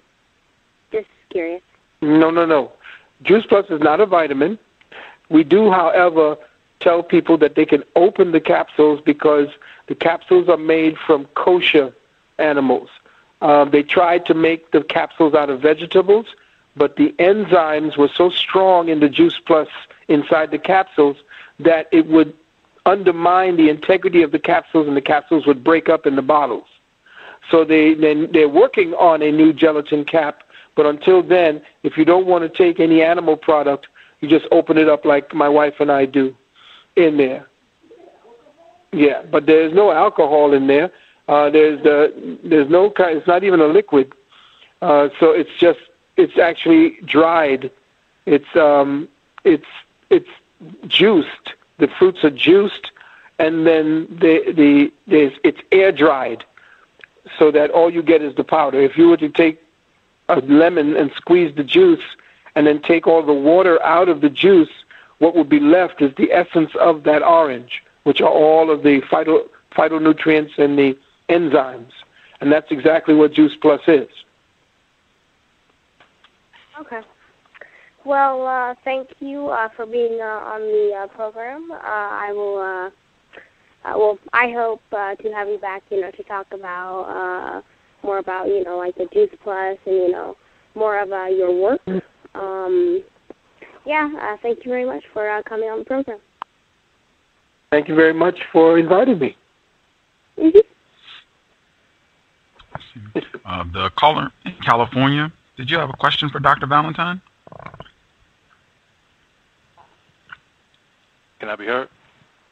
Yes, sir. Greetings, Dr. Valentine. I have a question about, I was watching the track and field a couple of days ago, and, you know, for the black females, you know, you have these dark-skinned black females, you know, athletes, very attractive, in my opinion. And, you know, one thing you notice is, like, they had, you know, the permed hair and whatnot. I mean, it just looked kind of off a little bit to have, like, you know, some people say queen or goddess or something like that. I mean, these females were just, they seem to be, like, you know, top of the line or something. I don't know how you would say it, but very, very attractive. But the hair was just, like, off, looked very strange. And I wanted to ask you, somebody said, turned me on to this, where they have these very, very fit and very attractive, dark-skinned black females, and they're in the porn. They're doing the porn where it's like the races have on, you know, KKK or the bars and stars or whatever, that southern flag. St. Andrew's Cross. Right, exactly. And I guess my question is, it seems like our dark-skinned females are being used in these porn industries, and it just seems like the best of our women are they're taking the best. It just seems. Am I off on this? It just seems like this society has to go just on that basis alone. Like, it just seems very abnormal for in the world to have your women, the best of your women, the finest women of your women, to be used in, like, white supremacist porn videos. Do you have any thoughts on that? And do you have any thoughts on this these tumors. Like every female that I know over 25 seem to have these fibroid tumors. So however you want to. Yeah, you have very, very. I see your concern, brother. I can see that it's a passion that is actually choking you.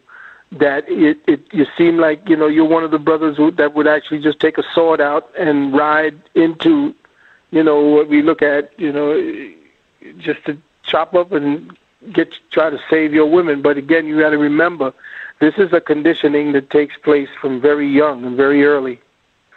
So what we're looking at, say you were looking at these alpha females. Well, they're not alpha females in the sense that they are alpha in a man's perspective of alpha women. Because a woman has the prowess of a man or runs like a man or does sports like a man, you got to remember that sports is not for the females. There's very few women that dealt with that. It's only when a society begins to degenerate do you see women doing what men do. So when a society is essentially doing usually sports, and I'll tell you this just before we go into the porn industry, sports was essentially what we see as now controlled and sophisticated management of what we call sports in the society is actually an elevation and acceleration of the rites of passage rituals that were actually conducted for males. So when you look at football and you look at basketball or you look at the different sports that have to do with throwing the javelin or throwing the shot put or jumping over high bars, these were certain things that males did as rites of passage to show females that they had the prowess to be able to take care of them. Now that we've come to a society where we have such a complex system in place, we don't have to do that. We have schools that are now the government managing how our children will take their rites of passage, and now we take those rituals and we sophisticate them. We put clothes on them, we put uniforms, different colors on them, and have them have these contests and turn it into a spectator sport, what they call sport. But the sport, the word, if you look at the word where it came from, you should look at that word. Look up the etymology of the word sport, and you'll see that even men are not supposed to be doing this. But now that you elevated women to do it, and women are doing their best to come to some kind of equality with men, even with the feminist legislation of Title IX that undermine all male sports in the country. When you're looking at women who are doing male sports, these are not alpha women. These are women whose testosterone levels are suppressed, so they're not women anymore to begin with. And when they do the things that women do, when they are about women, 9 times out of 10, based upon what they did to cause enormous stress in the body, they change the mitochondria, they change the DNA, and they change the egg itself. And 9 times out of 10, a woman who has built her body up to demand testosterone like she does will end up robbing the necessary testosterone if that child is a male child growing in her system. So know that she is not an alpha female. She is a female, but she is not in the alpha. The alpha female is a gynic woman who has all the feminine sensitivities that a woman is supposed to have to maintain the balance of her femininity. Now, as far as the porn industry is concerned, yes, you're lamenting over an effect. The thing is to check the cause. Women now who don't have fathers, young girls who don't have fathers to check their behavior, would do those things. They would become susceptible to men who are seducing them by telling them how beautiful they are, having them hear things that they're supposed to hear from their parents, and therefore have the guidance to know what and who. A girl is supposed to look for her father just like a boy is supposed to look for his mother, because the two of them, the father and the mother, have somehow trained them in the ways of masculinity and femininity that they are supposed to look for in women and in men. Now, if there is no father principle in the home and the girl is being raised by a woman who herself has issues with men, as well as has issues or has practices and does things with men, then that dovetails. There becomes a kind of numbing, a kind of complacency, so that any white man can come along, oh, you're beautiful, here's $1,000 if you do this for me. And so we have that kind of sickness in our society. And again, I told you that men change societies, not women. Women adapt. They adopt. And that's exactly what has happened. Survival of the feminine principle is based on us as men to help protect that. And men are the ones who actually were the law keepers as well as the lawmakers. Women were lawmakers as well.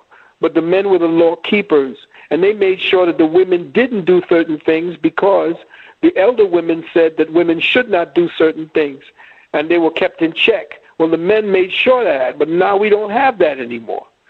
The structures of society have been undermined. In fact, they've been destroyed, and a pathological agent has been put into its place, financed by the Rockefeller family and others of their ilk.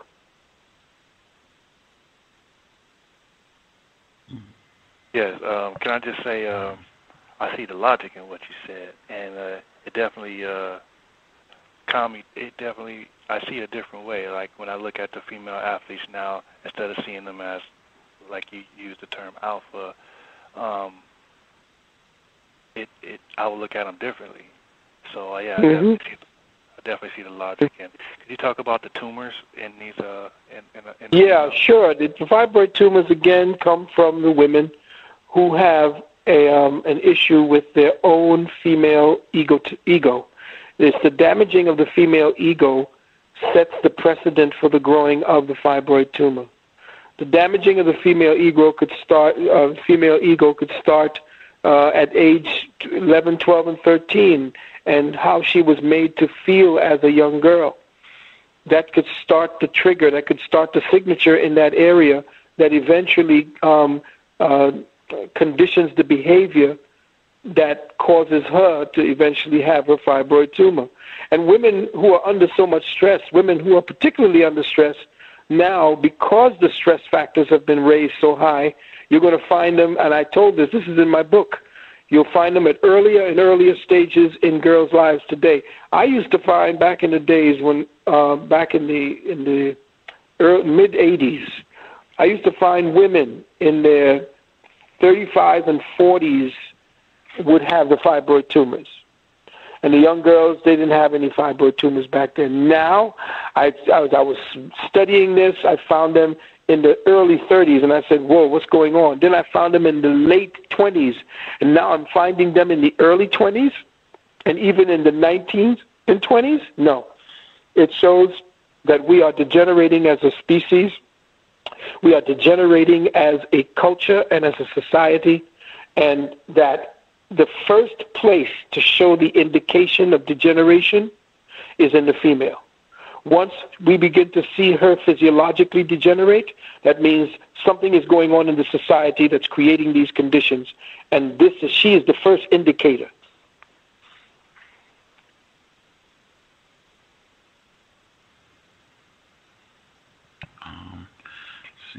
The person that dialed in is a different person that dialed in from California. Did you have a question for Dr. Valentine?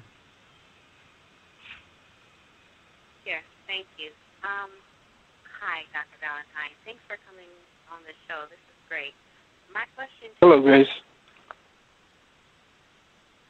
My question to you is my name is Mary, but I was saying this is great. I'm sorry. That's okay. How do you think, since you said all of this about the feminist movement and how it has us in a coma, and we're not really doing anything constructive for the community, how do you think we can get in line to where we release the power that we have over you and kind of submit and get back into order? Do you think that can happen, or how do you think that can happen with the black woman not wanting to release the power that we have over you? Yes, very good question, but I don't think it's not that you're not doing anything for the community. I think that you're doing too much right now, and what you're not doing for the community is resting. and that is standing down. And we men have not stepped up to take the position necessary to relieve you of that. Now, as far as relinquishing power, you have to first enhance your trust factor. The only way that a woman releases her power to a man is if she trusts him. And today, this society makes sure that you don't trust men. And we, our men ourselves, are being trained by women to not be trusted. That's all they hear. That's what they hear. They are raised to hear you just like your father, you're this, you're A, B, C, D. Women say things and destroy men more than a bullet because it's lasting. It's carried on. So there are things that are being done, and I do not blame. I want this to be understood and overstood. This is not about blame. I'm not assigning blame. I am simply, as a scientist, stating the facts as I have microanalyzed them. I have seen certain behaviorisms that undermine as well as build up. And it isn't that the relinquishing of power has to come from a consensus of women seeing what they have done with the power and seeing what men have become without it. The problem is that we are not looking at men without power and what that looks like. We don't know what men without power looks like, or we haven't identified it as a disease. We do not identify it as a problem. We think that that's what men are. That's not what men are. That's what men who are in a pathological, psychological state act like. And men are crazy today because women are crazy today too. And we are judging ourselves based on our pathological expressions, based on the pathological expressions of oppression. So we have normalized our pathology and said, no, the black man is this or the black woman is that. No, we are living in a sick-ass society. So anybody that normalizes and thinks that they could be normal in a pathological society are themselves psychotic. So the only ones that are actually sane are the people in the asylums, because they're naturally reacting to what this Western civilization is about. If you think that you can be sane in the insanity that Western civilization has brought against us, then you're insane.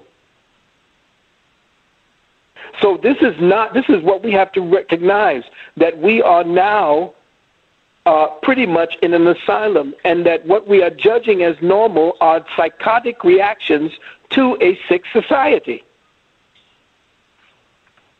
So we have to understand that a woman's distrust of a man is her holding on to power that she thinks she can wield. And that power comes out psychotically against the man when she begins to manipulate her environment to control him.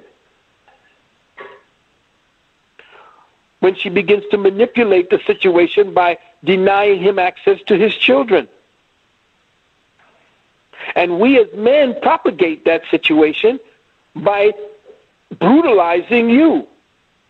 This is how they have contained our ability to fight back, by containing our righteous hostility that was supposed to be vented outward towards the enemy, towards our only partner in this whole thing, the trusted one person that would be the one there for us, and that is our woman.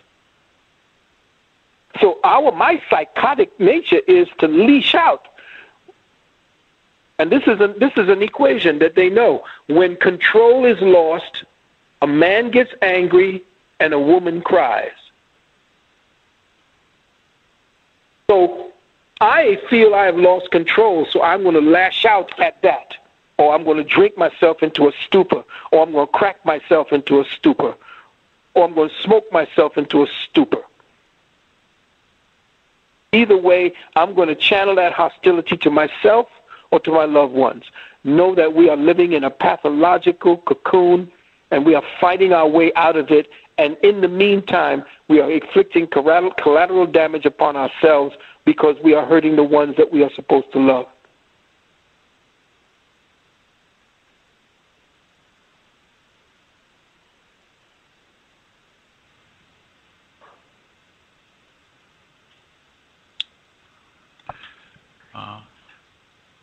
Did that answer your question, Mary? Yes, sir. I'm sorry. Yes, that was great. Thank you. Thank you so much for being on the show. You're quite welcome, beloved. Thank you. Dr. Valentine, do you have time for a final question? Oh, I'm sorry, Mary. No, I was just saying thank you to you also. I'm sorry to jump on your... All good, all good. Or it's not all good, but thank you. Dr. Valentine, do you have time for a final question? Yes, a final question, yes. Okay. Last question. Person with a hand up, anonymous caller. Did you have a question for Dr. Valentine? Yes, greetings. Can I be heard? Yes, Hello? sir. Yeah, so a final question would be, let's see. I agree that the context of global white supremacy is the dominant socio-material context and force that shapes and affects the earth. But is there a larger spiritual context that also shapes and affects the earth as well as the universe? That's the only question I have. Beautiful question. Well, global white supremacy, to me, if you want to deal it in a broader spiritual context, when there is a body in sickness, then when you study the body, it goes through certain changes in order to be able to address what is the imbalance in that sickness. Know this, beloved African peoples, we fell, and only because we fell in our spiritual context did the rise of this cancer hit the planet. Know this. You don't catch a disease. You do things to undermine your ability to defend yourself against disease. Now, I don't want to be indelicate because I'm not racist, and if you study global white supremacy and racism, that I could never be racist because I don't have the power to be a racist.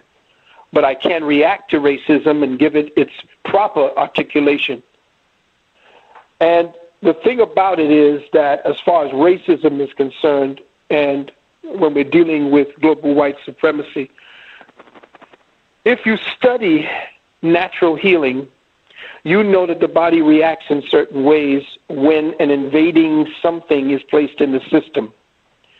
Well, when you look at cancer cells are white. They are pale. They are called white blood cells. And say, for instance, when you eat a piece of pork and you take a sample of blood from the person who was eating a meal, which is basically meat or pork, you will see that the leukocytes or the leukocytic materials in the system rises by at least 1,000%, which means that white leukocytes, leukemic materials, can become cancerous to the body. Now, if you want to take it in a broader spiritual context, with the rise of the white man or the white entity, the white human, what I am looking at in the broader context is a hyper-materialistic expression of what became a disease, what I call the C.O.W.S syndrome, that created the condition in us that would then obviate our ability to deal with his rise, just like we've done something to the body over time to create conditions that form diseases like cancer. Spiritually speaking, we had to have fallen somewhere down the line. A lot of brothers and sisters are about trying to teach us what we were like when we were super beings. I mean, we were the kings and the gods of the earth, and we name ourselves the gods and all of that. Yeah. The secret to understanding who we were is to study why we fell.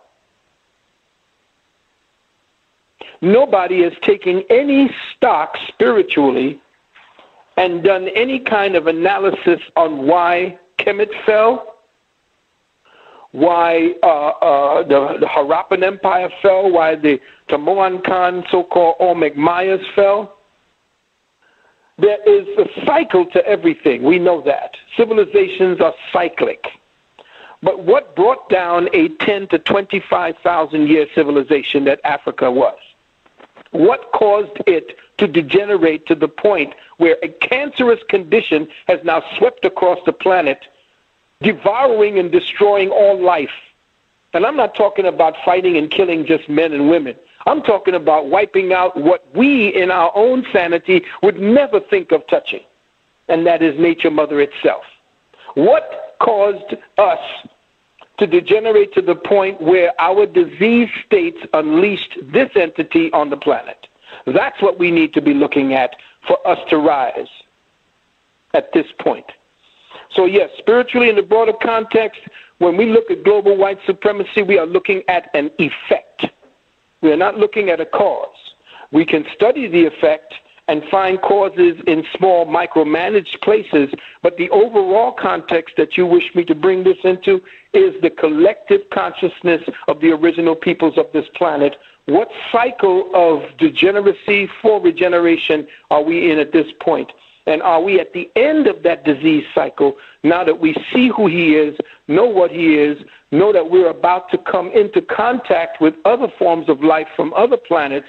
What and who is he, and who will we be in the next 25 to 100 years? These are the questions we need to ask. Thank you. Quite welcome. Thank you. Context of white supremacy. Our guest, again, Dr. Phil Valentine. The website, C.O.W.S.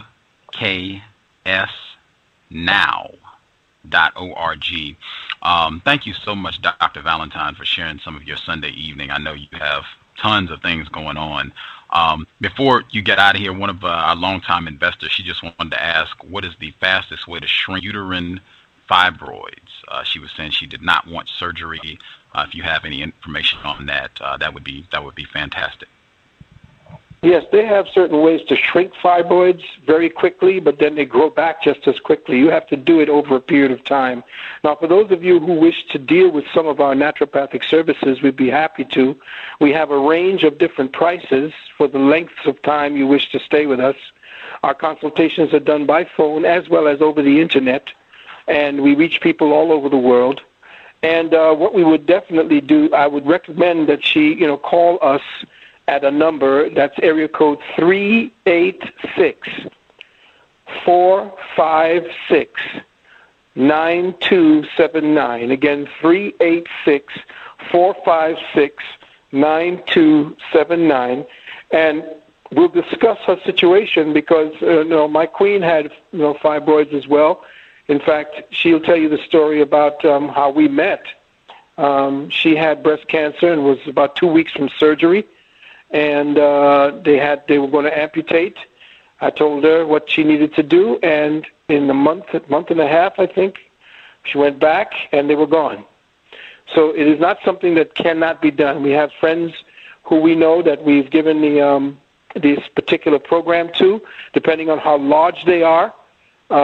And how, what your resources are and how much you're ready to commit to the process, we'd be more than happy to do that. And again, we do it from a hygienic perspective, where we use nutrition as our medicine, not any forms of drugs. If there are needs for any herbs, we're also proficient in herbology as well, but we do not lead the healing mechanisms with herbs or any other forms of toxins like vitamins and so forth.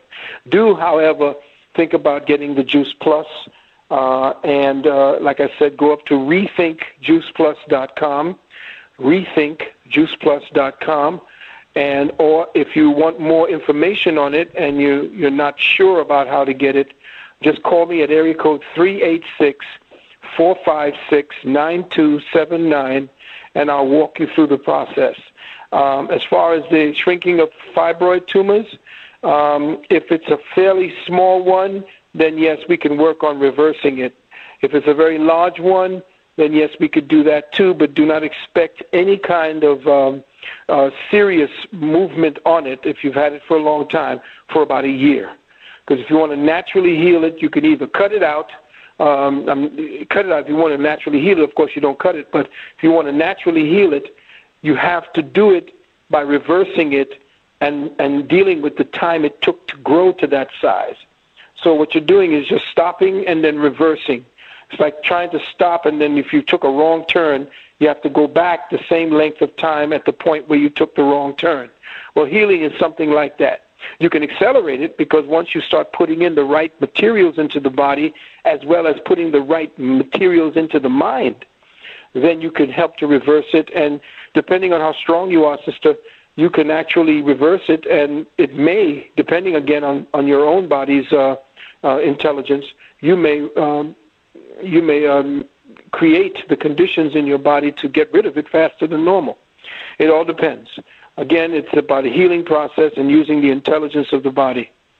Okay? The web address one more time, uksnow.org. uksnow.org. And again, the webinar is Sunday, September 4th, 7 p.m. Eastern. They will be going in depth on the wounded womb. Dr. Phil Valentine. Thank you so much for sharing some of your Sunday evening. Fantastic broadcast. I'm really grateful we could have you on the program, sir. Thank you very much for your kind invitation. And make sure that when they do go up to UKS, that it's actually to sign up on the email, get on the mailing list. Of course, they can actually go up to the names up there and click the courses button and read through all the courses that we have and do that. But for the webinar, please put your name, not your name, I'm sorry, put your email address in the bottom right corner.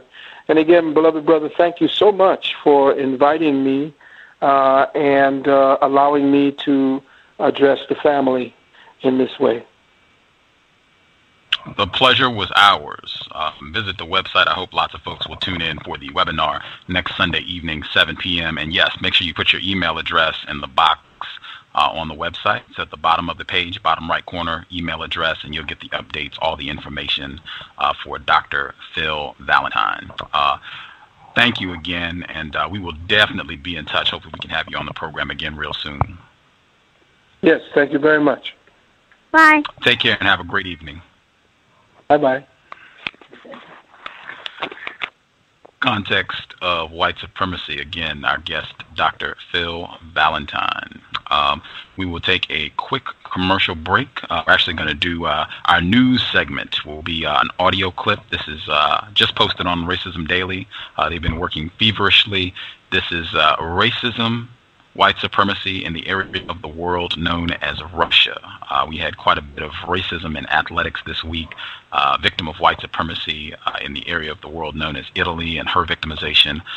This same thing, totally different area of the world, racism, white supremacy in Russia. 2 minutes and we'll be right back. Context of white supremacy. Arriving in Moscow, Cameroon star Samuel Eto'o, among the world's highest paid players and the biggest ever signing to a Russian football club. Only one problem: he's black, and the Russian game is infested with racism. It's really important that the club management believes in me, and I want to return this trust back to them. Eto'o is the latest high-profile purchase by Dagestani club Anji Makhachkala and its oligarch owner. The club is based in the violence-torn North Caucasus, but it's on the pitch that the real threat exists, as Anji's captain, Brazilian star Roberto Carlos, discovered when a banana was thrown at him in June. He left the field in disgust. The banana is emblematic of racism in Russian football. Most Russian football officials do recognize that there's a problem with racism in the sport, but they insist it does not reflect the overall mood in society, and yet they appear to be at something of a loss to know what to do about it. As hosts of the 2018 World Cup, Russia is in search of a strategy. As yet none has emerged. There have been fines and there's talk of banning symbols of racism like the banana from Russian games. Governing officials declined our offer to comment. Individual clubs have launched anti-racism campaigns. St. Petersburg's Zenit produced this video warning that racist fans could be banned from stadiums after one offered a banana, again to Roberto Carlos, in a pre-match ceremony in March. Skin doesn't have colour. A skin is just a skin. Racists are pigs. There's a more sinister side to racial taunts. Many Russian clubs have a hard core of ultra-nationalist and neo-Nazi supporters, unhappy with players of colour, be they African, South American or from North Caucasus republics like Dagestan. Players like Samuel Eto'o will no doubt raise Angi's standing in the top flight, but he may face more than stiff competition on the field in Russia to earn his reported $14.5 million a season. Jonah Hull, Al Jazeera, Moscow. Context of white supremacy. I didn't even look at the box office to see what Planet of the Apes did this weekend, but I know the last time I looked, it had already made over $130 million, and that was just through the first 3 weeks. Over $130 million. Yeah. Trifling white people worldwide. I totally forgot. We did the news article on this first broadcast of the day, and it too, racism, white supremacy in Australia. You got white people. They were at one of the sporting events in blackface. So yeah, common theme, white people, athletics, just going out to have a good time. I think Dr. Valentine, he said that's a big part of athletics there. It's kind of the rites of passage. And that's frequently about racism, white supremacy, mistreating black people. We will be back on Tuesday. We'll have black male, 2011 blackout. We'll have a black male from the United Kingdom on the broadcast. He'll be discussing what's going down, the so-called rioting and the aftermath, their anti-black campaign in the UK. Mr. Nabil Abdul Rashid, black male. You can put his name in on YouTube. He has a lot of videos. And the more recent videos that he did, they were in direct response to the white supremacy in the UK. He was talking about the comments that David Sharkey made, saying that the white people were acting like black people and, you know, all the typical trifling racist commentary. But he had some great videos where he was responding to that and just calling it out for what it is, blatant white supremacy. But he'll be on the program, not tomorrow, Tuesday, August 30th. Broadcast time will be 3 p.m. Eastern, 2 p.m. Central, 12 noon Pacific. Mr. Nabil Abdul Rashid, black male, United Kingdom. Be really interesting to get some more perspective on the riots, particularly now that some time has passed, to get more information about the sentences and all that good stuff. Looking forward to catching up on what's been going down with the riots. I will double check to see if anyone has anything they would like to share. I feel like we have been here doing programs all day long. See if they have any views they would like to share on what they heard from Dr. Valentine, or I guess the earlier program, Prince Justice, joining us live from Nigeria. I'll also check. Good to hear from Mr. Nero. Again, know that he's still doing, I guess, as well as can be expected on the plantation. Person that called in from California with a hand up, did you have a question or comment?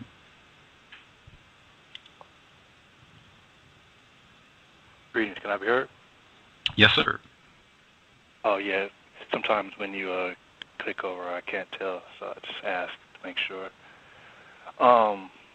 Yeah, constructive program. I don't know why, but I didn't think it would be as constructive as it was for some reason. I think, you know, I kind of might have some reasons why, because like the esoteric and all things like that, I don't really understand and stuff. So I heard him talking about a lot of metaphysics and stuff like that on the YouTube. So I didn't know exactly what he was going to say, but yeah, he changed my perspective on the sports just that fast. I mean, it was total logical what he said, and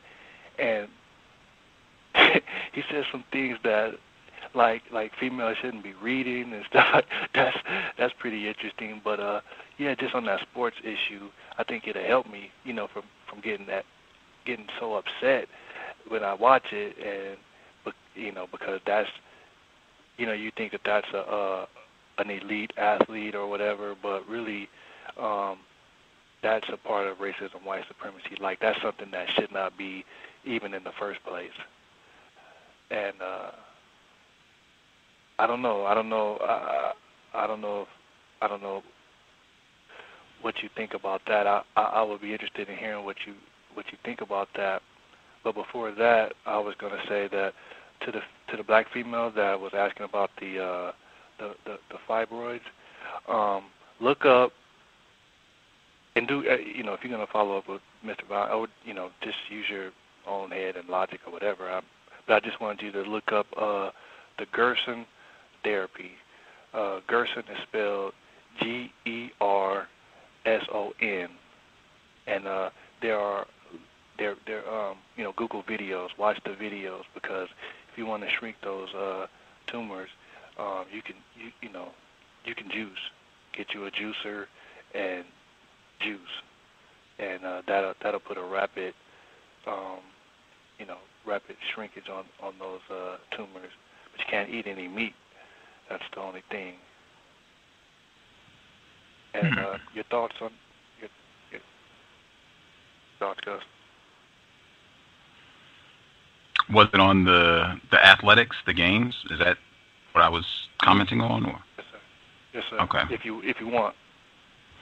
I just want to make sure I'm clear before I respond. Am I responding to what Dr. Valentine had to say about how all of this is sick anyway, and that these the black females that you were seeing, that they aren't the alpha females anyway, and that that's these are people white people have selected to kind of participate in their games or whatever the activities are, and that's the way that they should be looked at, not as this is representative of who you should be trying to be and the best of black people. Is that what I'm responding to? Yes, I think so. That sounds okay. Yeah. Okay. Yeah, I think that makes sense. Just kind of changing our perspective and the way that we view things, like understanding that, particularly anything that's on television, major media coverage, white people want you to see this. White people have put these people in front of you to be worshipped, or for you to think, oh, this is the best of you all, the folks right here. And it's invariably, they have tainted, minimized, compromised these individuals, even if it looks great. Sometimes they'll offer you a victim of white supremacy that looks like, this is great. Looks like, this is progress. These are non-white people who got their act together and are doing things that make me feel good. But, I mean, if you just look below the surface, you can see how always racist men and racist women, they are using non-white people for their benefit. Even if it looks like that non-white person is coming out okay, this is going to be working more for their benefit than anything else. And I think if you can kind of keep that in mind when you see non-white people being showcased on any stage, athletics or any other arena under white supremacy, when you see non-white people being showcased, you'll kind of keep that proper perspective. You'll view them as a victim and make sure that you remember white people are still in charge. That I think I've heard Mr. Fuller say, it's when you think about successful black person would be someone who is not subject to white supremacy, practices justice, kind of having that in mind for the gold standard, if you will, the alpha male or alpha female for black people. Having that in mind, I think that kind of keeps me in check when racist man, racist woman dangle an image out there in front of me. Black image, non-white image, white image, any image kind of keeps things in perspective for me. Those would be my thoughts. Does that make sense? Yes, sir. Man, I lost perspective on that, man. So for a minute, I mean, just this couple of days with all the sports going on, Anderson Silva fight, and a lot of boxing I watched, and the track and field. I mean, they just seem like very prominent, royal type of individuals as you watch, because they're, you think they're very fit and everything like that. And yeah, that's showcasing.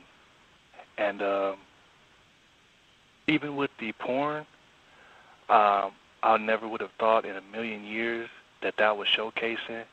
But from what I've been discussing and things like that with the racist, and the chocolate, because they were called the girls were called chocolate, like they were dark-skinned girls, and that's like showcasing. I think that's showcasing. I think that's put out there purposely to say, look, we got the finest, of your women, and there ain't nothing you can do about it, and stuff like that. Even though I do think that this so-called society needs to be done away with. I mean, like that's just unacceptable to me. A lot of things are unacceptable, but I just think that's showcasing too, and I think I might have lost some perspective on that. And yeah, Phil Valentine kind of, yeah, I like I said, and what you said too, it's totally logical, and that's how we should be thinking. The alpha female and the alpha male are, I don't know what, I forgot how you said it, but I just think that countering racism and is very important in choosing who you're going to admire or whatever the case may be. So, yeah, I'll Here, there. Here. The female caller in California, I'll get you on as well. I'll also double check, see if Mr. Nero has anything he wants to get in. I'll get Nat Turner, your line is open as well. I'll just, I guess my comment I would throw, and I feel compelled almost, I think that's, at least for me, that is one of many reasons why I consistently tell people, if you like the program, I don't care. If you don't like the program, I don't care. Actually, I'd rather say it, so what? That's really the way I prefer it. So what? Because that really amounts to a hill of beans, as long as white supremacy still exists. And it just kind of keeps, at least for me, it kind of keeps all that in check about getting too high on any non-white person, regardless of what they're doing, as long as the system still exists. That's not the gold standard. At least for me, that's not the gold standard. Like, I don't care what that non-white person is doing. White supremacy still exists. Man, that's we got a ways to go. So that's just something that I try to keep in mind for myself about. And I've just found that keeps me from being disappointed, because I tell you, as long as white supremacy exists, white people, it's easy for them to embarrass non-white people and have you so where you'll be ready to kill that non-white. It's easy. I've seen it happen too many times. Just replace white supremacy with justice, and then once that's done, we can, get to the accolades and all that, if that even needs to be done. The other folks that called in with a hand, did you all have comments or questions? Hello, can you hear me? Yes, sir. I had a question or a comment, really. Actually, it's a question and a comment. When he said that reading was harmful to women, did he offer a logical, like a counter or a solution? Well, if women shouldn't read, what should they do? Kind of threw me off when I read that on, somebody posted it on Facebook, and I was just wondering. And second, regarding showcasing and the sports and stuff, I haven't done the math on this yet, but I'm thinking when I look at TV, if you take away the sports figures and the entertainers that they show us in terms of black people, what do you have left on television? When they dangle people in front of and say you can be this too if you work hard enough, i.e. John Henry. If you remove, say this is an alpha male or an alpha female. All right, no more sports players, no more entertainers. What do they show us beyond that? So I don't know. It seems like that would be related to, looking at the sports people. What if they were not there? What do we have? Do we have any other alpha black folks on television?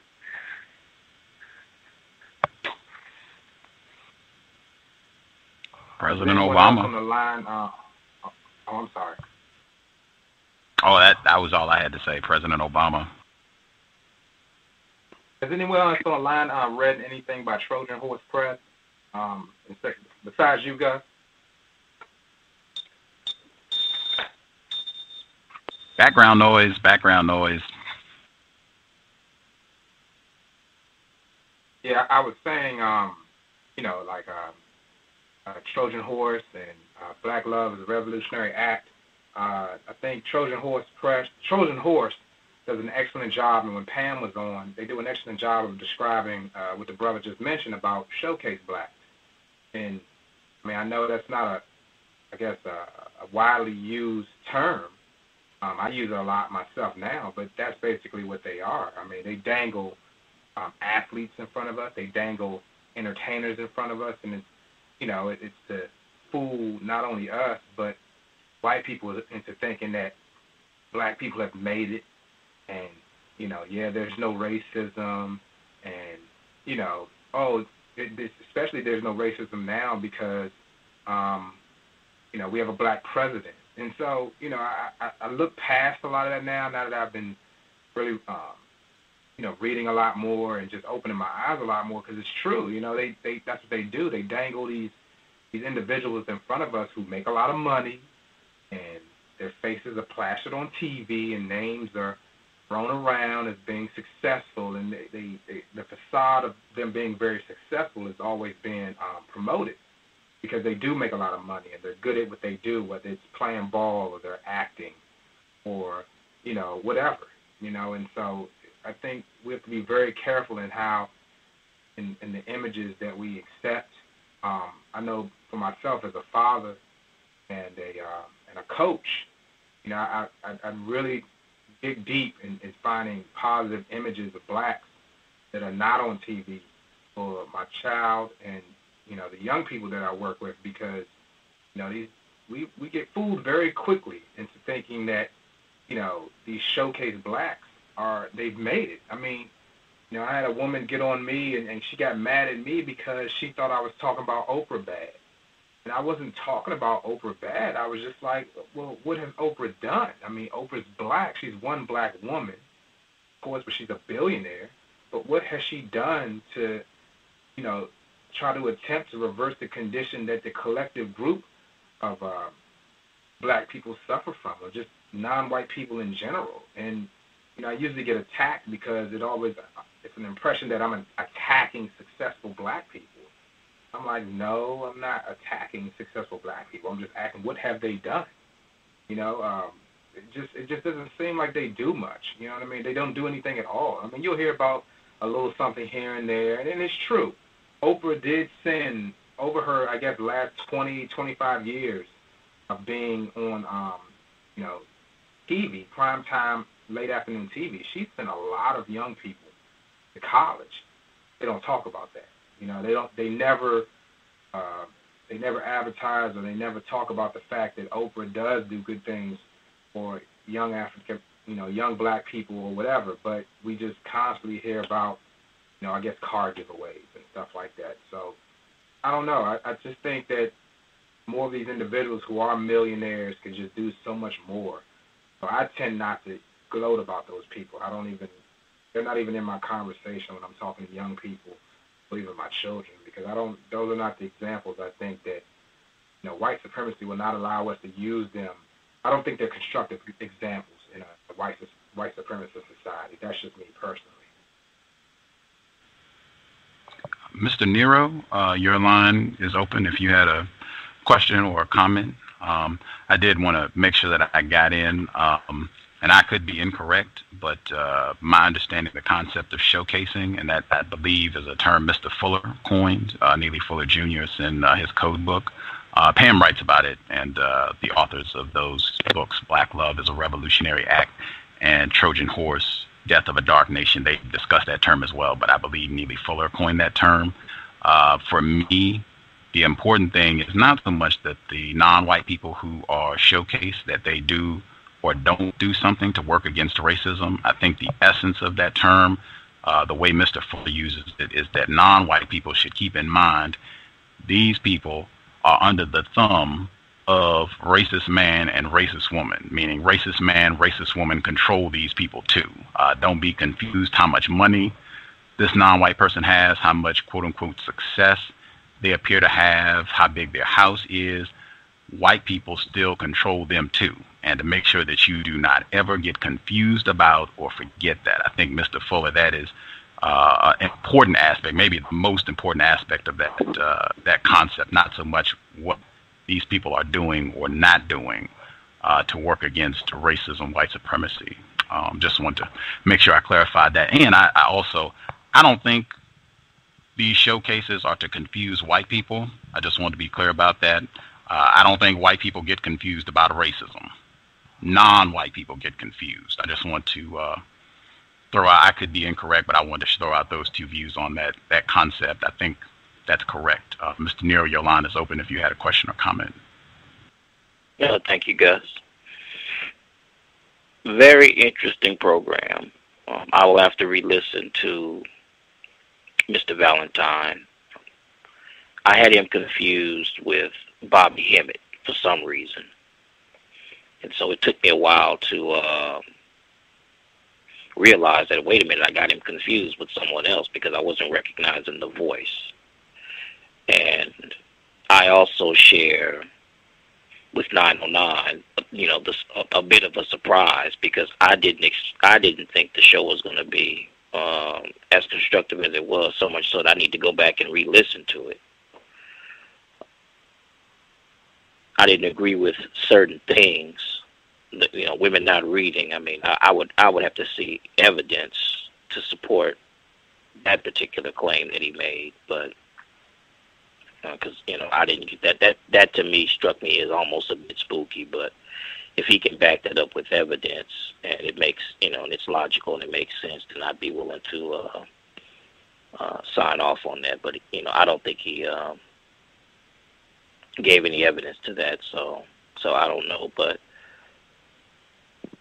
in listening to the archives, I was reminded of I think the program you did with Josh Wickett in regards to the insane asylum.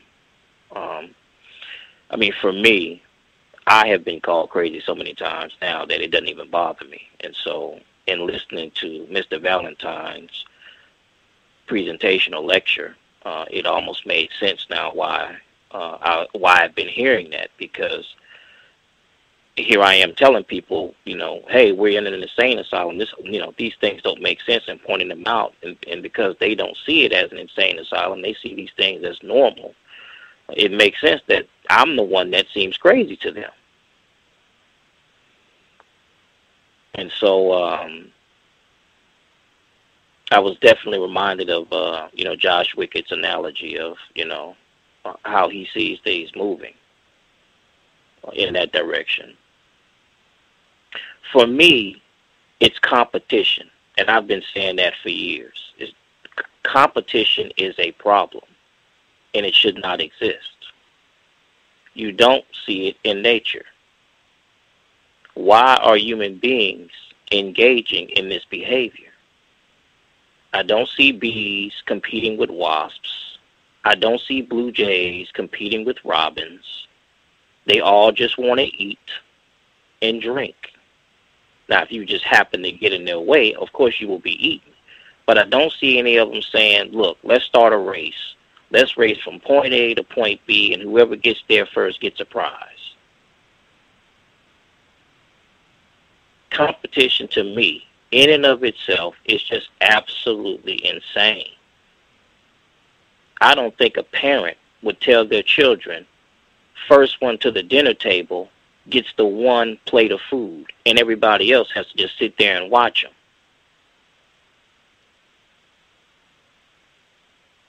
But, I've explained this to people, and they don't get it. I think Mr. Valentine gets it.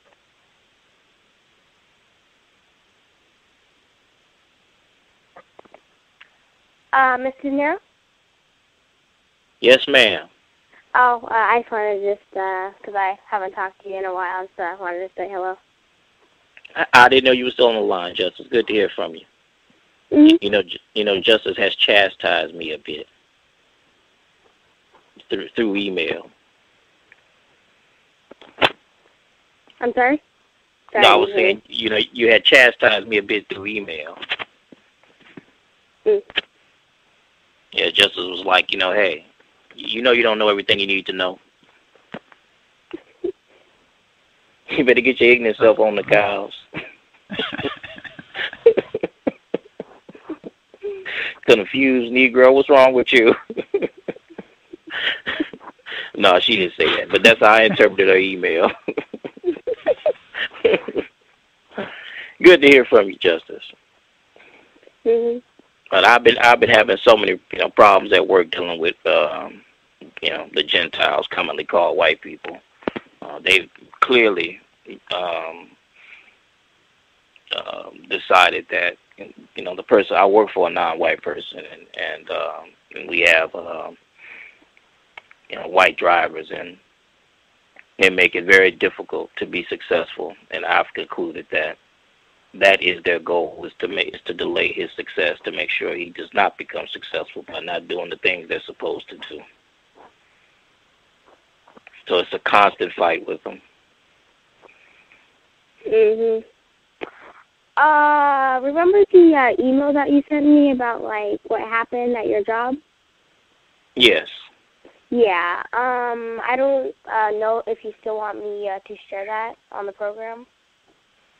Oh, sure, go right ahead.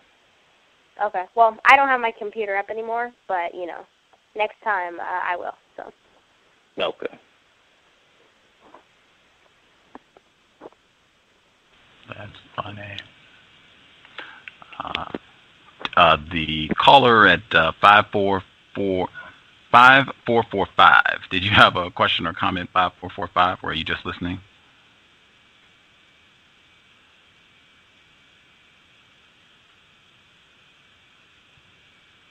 Did you have a question or comment, or are you just listening? Assume they're Can you hear me? Oh, yes, sir. Yeah, sorry, I was on mute. Yeah, I was just thinking. I'm like, what he was saying about with the sports and women. It's kind of like confusing. Now that he brings it up the way it is, how sports really was like rites of passage, and how how they bringing it out. And I looked in the magazine how they bringing out, I think, lingerie basketball, lingerie football, and it's just kind of like sick, I mean, I don't know. I'm just still listening, but I just wanted to, to comment on that. That is indeed sick, because I have seen that also. And those females are wearing very little padding, and yet they're sticking each other almost like men. Yeah, but, like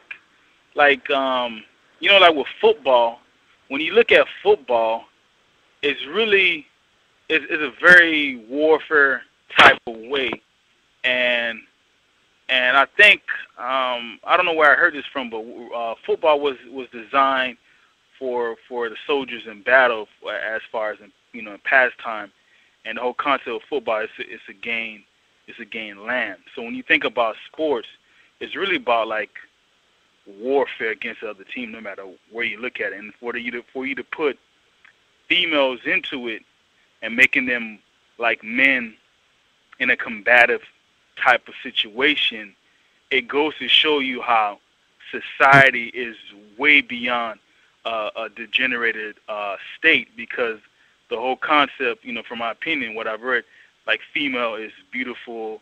The female principle is beautiful, is life, is creation, is fruitful, multiplying, things of that nature.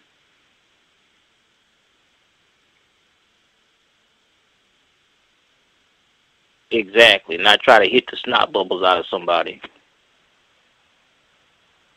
Absolutely.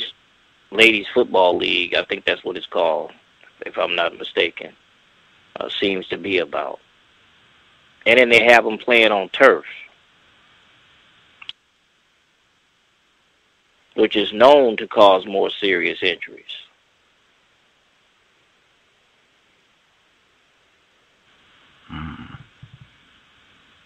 Actually, we know quite a few people who still think girls should be allowed to play football with boys.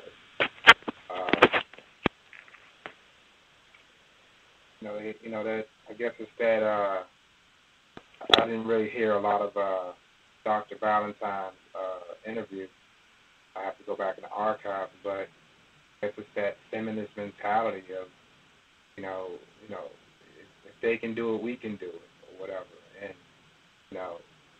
I coach a non-traditional sport, rugby, and it's a rough sport in itself, but I just like, I teach it to young people at a non-contact level just because I like the principles that it teaches, teamwork and working together and, physical fitness and stuff like that. But, I still get in these debates with people who feel as though that if a girl is up to the task and wants to play high school football, then she should be allowed. Even they disregard the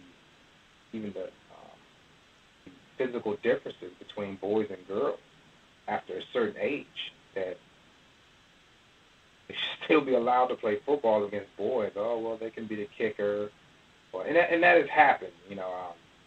I live in the D.C. area, and I think there were a few teams back in the 90s who had girls as kickers.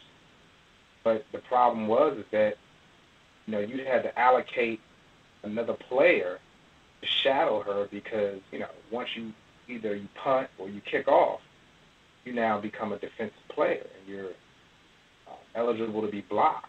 And they would have to assign, the coaches would have to assign one of their other players to kind of shadow her so other boys wouldn't be taking, from the opposite team, take cheap shots on her. And, people call it cheap shots, but I'm like, that's all within the context of the game. I mean, kickers get their clocks cleaned all the time.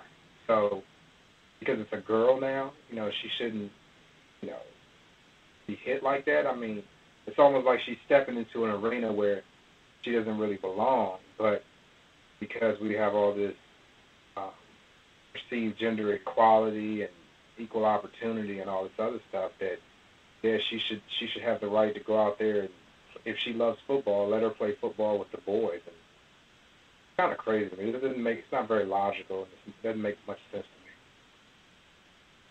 Hey, I wanted to give out some information. I don't know if people have a pen or if they're going to maybe listen. For people that want to understand more about the females and the reading, I have read a lot about that particular subject, and there's a lot written on it. And one of the books that was written on it is called The Alphabet versus the Female. The Alphabet versus the Female. And so, yeah, I mean, I think that's a good starting point. And there's a great documentary that's very good. It's called All Watched Over by Machines of Loving Grace. All Watched Over by Machines of Loving Grace. That goes into, it's a very good documentary, very good. I recommend people watch it. All washed or watched?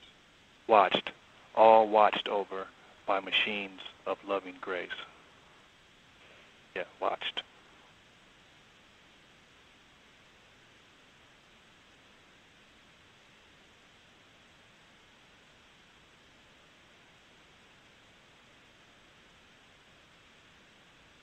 There's been this long debate over whether the so-called book in itself is something that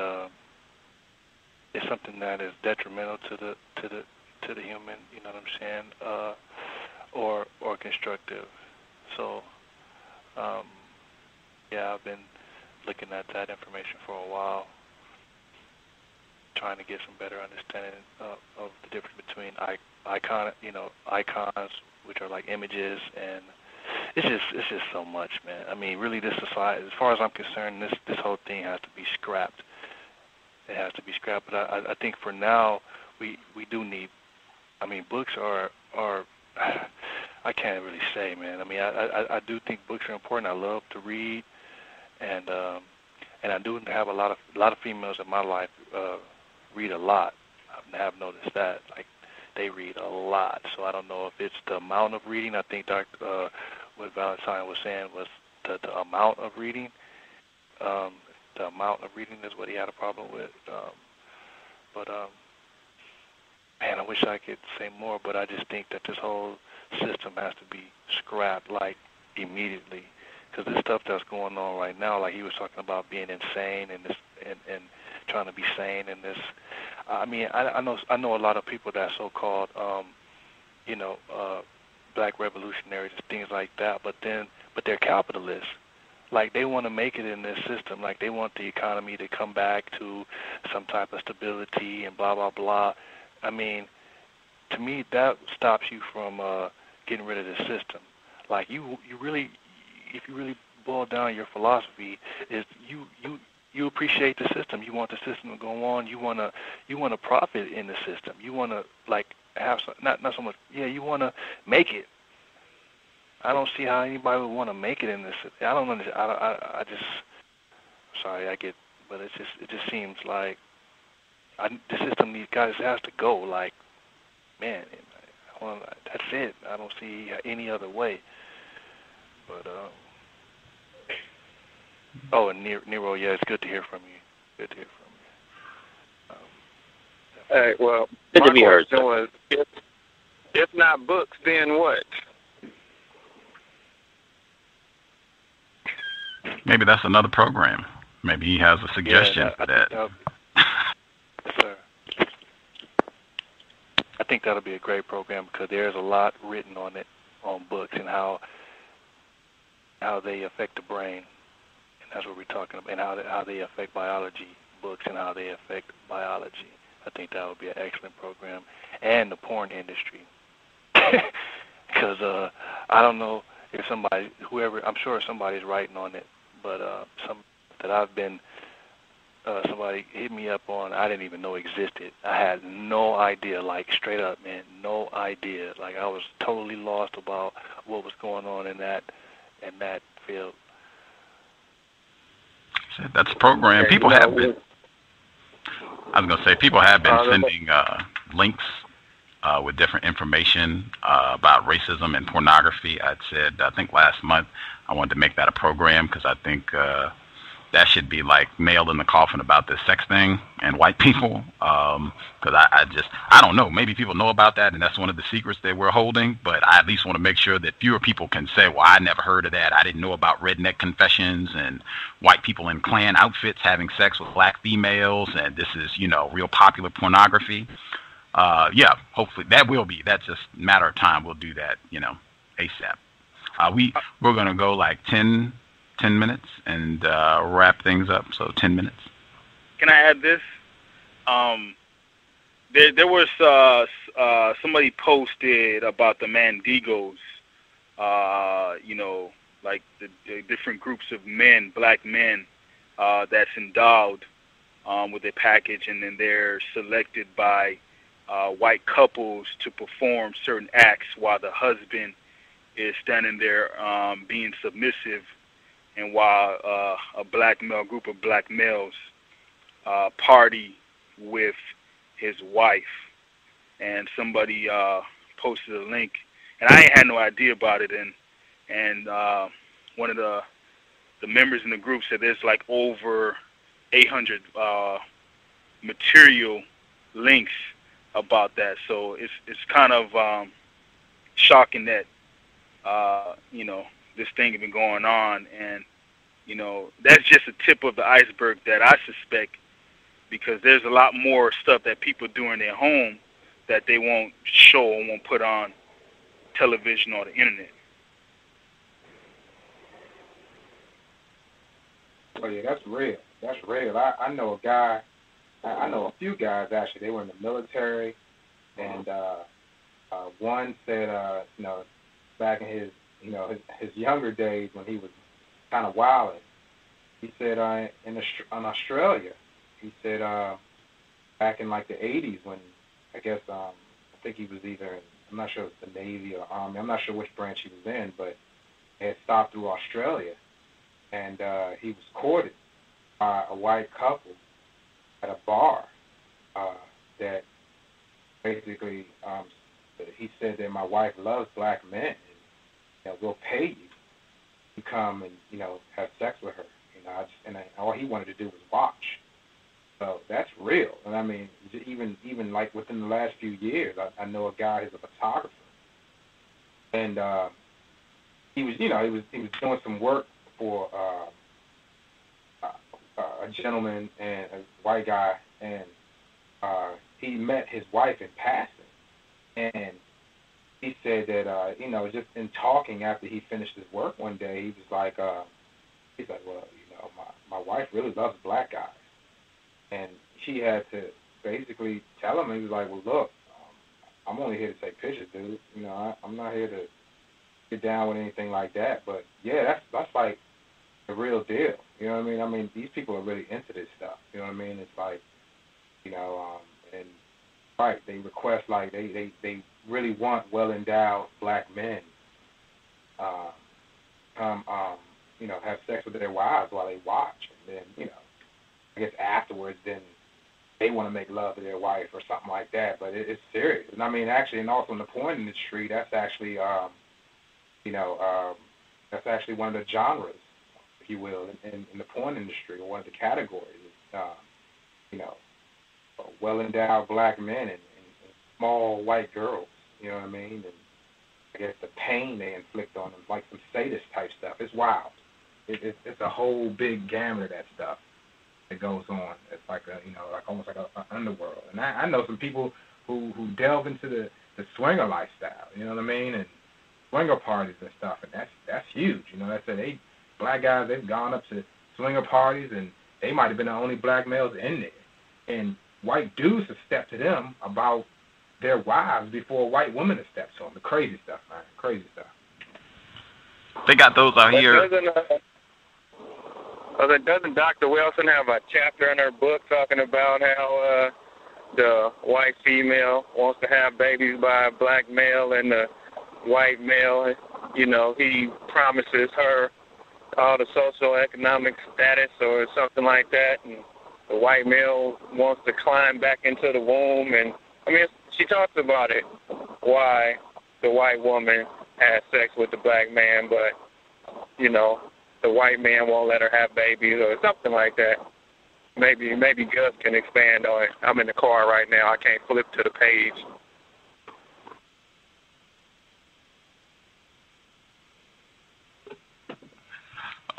I don't have the ISIS papers in front of me right now, so I can't put a hand on the page either. But she does talk about white women. I didn't really want to talk that much. Yeah, we only have a few minutes left. We have about 6 minutes left. It would take me quite a bit of the 6 minutes to explain that. But yeah, she does talk about that in the ISIS papers, and maybe we'll have Dr. Wilson back. She can go into more detail about that. I'll mute my line. So the Mandingo, I was just going to say that, so after reading the ISIS papers, that Mandingo party is not surprising. It makes sense.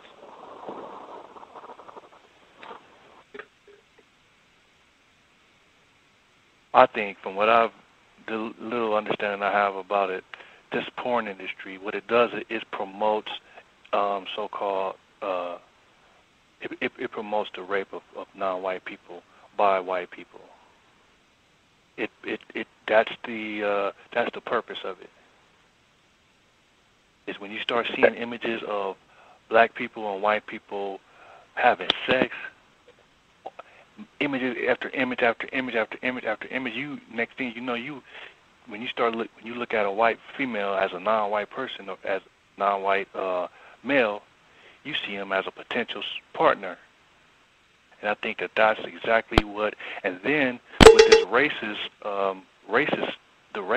with the KKK shirts on and stuff, that's even more conditioning. So that person doesn't have to be not only white, but they can be an overt racist, and you can still see them as a sexual partner. I think that is what this industry is created for, and this internet, that whole thing of non-white people watching this stuff, thinking it's just entertaining. It's extremely dangerous, and it's lethal. It's lethal, bottom line.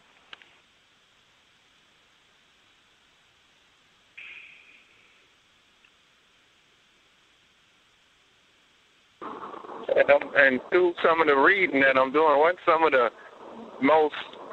worst racist, either like homosexuals or raping black women? You know, the J. Edgar Hoovers and, you know, the Thomas Jefferson. You know, they all like closet, I don't know the word, anti-sexuals or rapists. But at the same time, you know, they like, I hate this. I hate it. But, you know, they go home and they do it all day. Yeah, they home. Man, yeah, exactly. And another thing, it makes it easy for a black female to get raped and nobody care. You watching porn and stuff with black females, and you hear about one being raped, you like, man, they giving themselves up to be raped all the time. You don't care about it, so you don't it's no outrage or whatever. So the white person gets away with rape. All this stuff, all these things are set up to desensitize and condition non-white people, man. And we ain't even, oh my goodness, man, we not equipped mentally, man, to handle this unless we just say like everything that they're doing is for our death, automatic. So you wouldn't even indulge in some of this stuff. We think some of this stuff is entertaining. Oh, it's just this, it's just that, man. Not even knowing that these are your enemies. Anything that they put out there for freely, all the kids watching porn and whatnot, and it's all accepted. And you know, we're not thinking that this is our enemy. We still haven't got, you know, to that level. We still do things, watch their movies and whatnot, and think that it's just all good, and that's going to be our. I don't know if Dr. Phil was saying that they're on their way out, but they're going to take a lot of non-white people with them. That's what it looks like at this point. Well, I find that we allow ourselves to be mistreated every time I hear somebody on TV, or you know, I went and checked out the Redneck Confessions. You know, it's like Superhead or the proud gay black male. Well, I know I'm being mistreated, but I'm paid, though. I'm getting my chips. Ain't that what the proud gay black male said? As long as he's getting his chips, you know, Superhead always said it. I'm paid, though. You ain't got no money. You're broke. Yeah, but I'm not doing what you're doing, you know. So the super racist can, you know, handle his business by mistreating the non-white black people, and the non-white black people get their chips. And it's like that's the relationship. You know, if the black people say, okay, it ain't about money no more, and I'm going to die. That goes back to the news report that Gus did. I mean, if you get paid $14 million to play soccer in Germany, but you got to deal with bananas. I mean, you really got to deal with potentially one of them. They want to kill you. But this is what you're dealing with. So they want to kill you. Like, it's a large crowd that wants to kill you. Only thing separating that large crowd and yourself is other races. You know, the people that invested that $14 million into you. You got to think like, well, I guess they'll save me. But if this crowd get out of control, you feel me? It's like that's risking your life for $14 million. So most of them soccer players, they got white girlfriends anyway. You know what I mean? All them dudes, man. Like you know, I read that story about Eto'o and Drogba and all them dudes, man, over in Europe, some African dudes playing soccer, man. They get paid big money and they deal with a lot of stuff, man. They deal with a lot of racism. And then at the end of the day, they got a white female on their arm. Soothing lotion. Yeah, they got that soothing lotion. They got that soothing lotion right on their arm. You know what I'm saying? And of course, she'll do whatever he want her to do sexually. So, I guess right. That's the real soothing lotion right there. That's the lotion, the bath, water, a good meal, everything. You know what I'm saying? So they just make themselves immune to it. That money, they got the money, and they got the woman, I guess. Well, I tell you what, if you don't take the money and you don't allow yourself to be mistreated, then they're gonna just lie on you.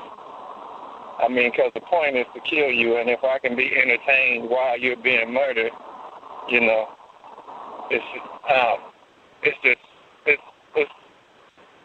frustrating. You don't want to. What did I say? I say I'm not white, I'm not gay, I'm not rich, and I don't mistreat people that look like me. So I got a problem. Racist man and racist woman, that would be your problem, in my opinion. Racist man, racist woman, white people. That would be 10 minutes. Before we wrap the program again, we'll be back on Tuesday. Earlier broadcast, blackmail from the United Kingdom. The broadcast time will be 3 p.m. Eastern, 2 p.m. Central, and 12 noon Pacific. Nabil Abdul Rashid, blackmail, UK, the so-called riots and the aftermath. We'll be discussing that on Tuesday, August 30th. I will check with Mr. Nero to see if he has anything he would like to share, since we haven't heard from him in a while. But before I check in with Mr. Nero, I did want to share the definition. I think it is appropriate regarding what we've heard.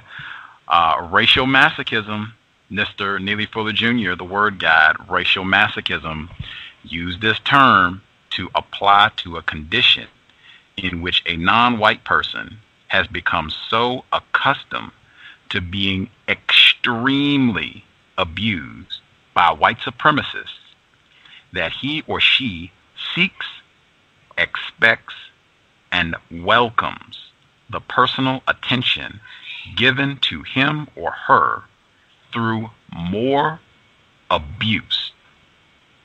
Examples: non-white females in their socio-sexual subordinate interactions with white men, and in their social or anti-sexual interactions with white women during the existence of white supremacy.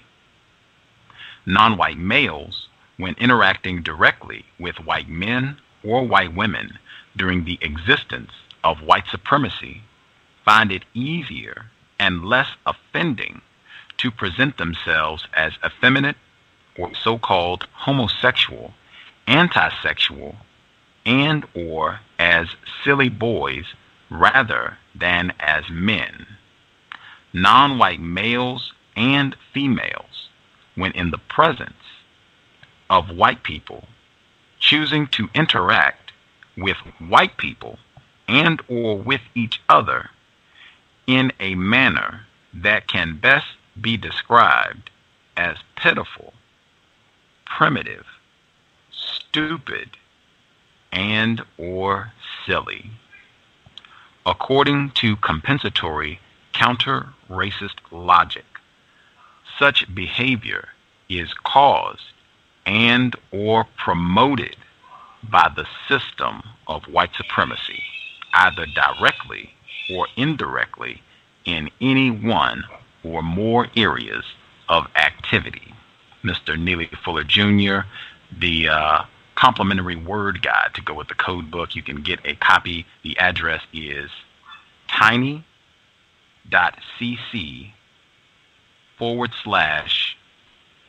in all caps. The address one more time, tiny.cc/Fuller in all caps. We will be back Tuesday, August 30th, 3 p.m. Eastern, 12 noon Pacific. Mr. Nero, did you have anything you wanted to share before we close out? Yes, sir. Thank you. Just real quick, I'm reminded of something that Mr. Fuller said about the law of compensation that if you take something away from somebody, you got to give them something in return. I suspect, their sports as well as the porn industry, for them is a pacifier for the enslavement era. Because ending it for them was like ending one great big party. Such a big party that they even fought about it. So that's kind of how I'm seeing those two industries. If they didn't have it, they'd be far more brutal towards us today. There's the sports and the porn keeps them from raping more of us that they do rape on a daily basis as it is. It would be far worse if we didn't have those two things for them to, channel that energy into. And the other thing I just want to touch on is the anti-sexuality all throughout that film, Rise of the Planet of the Apes. I mean, it was just dripping with it. Even the name of the film, Rise of the Planet of the Apes. But I know we're out of time. Hopefully I'll get a chance to talk about it on the next broadcast.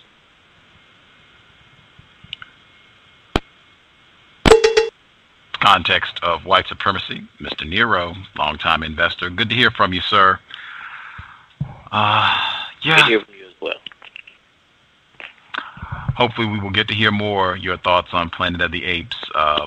Again, over 130 million at the box office already. The antics of racist man and racist woman. We will be back Tuesday, August 30th. I guess you can put my name in the hat too. I don't know. I was pleasantly surprised by the constructive value of the broadcast today. I don't know. I feel like I'd seen Dr. Valentine before, but I hadn't heard him speak.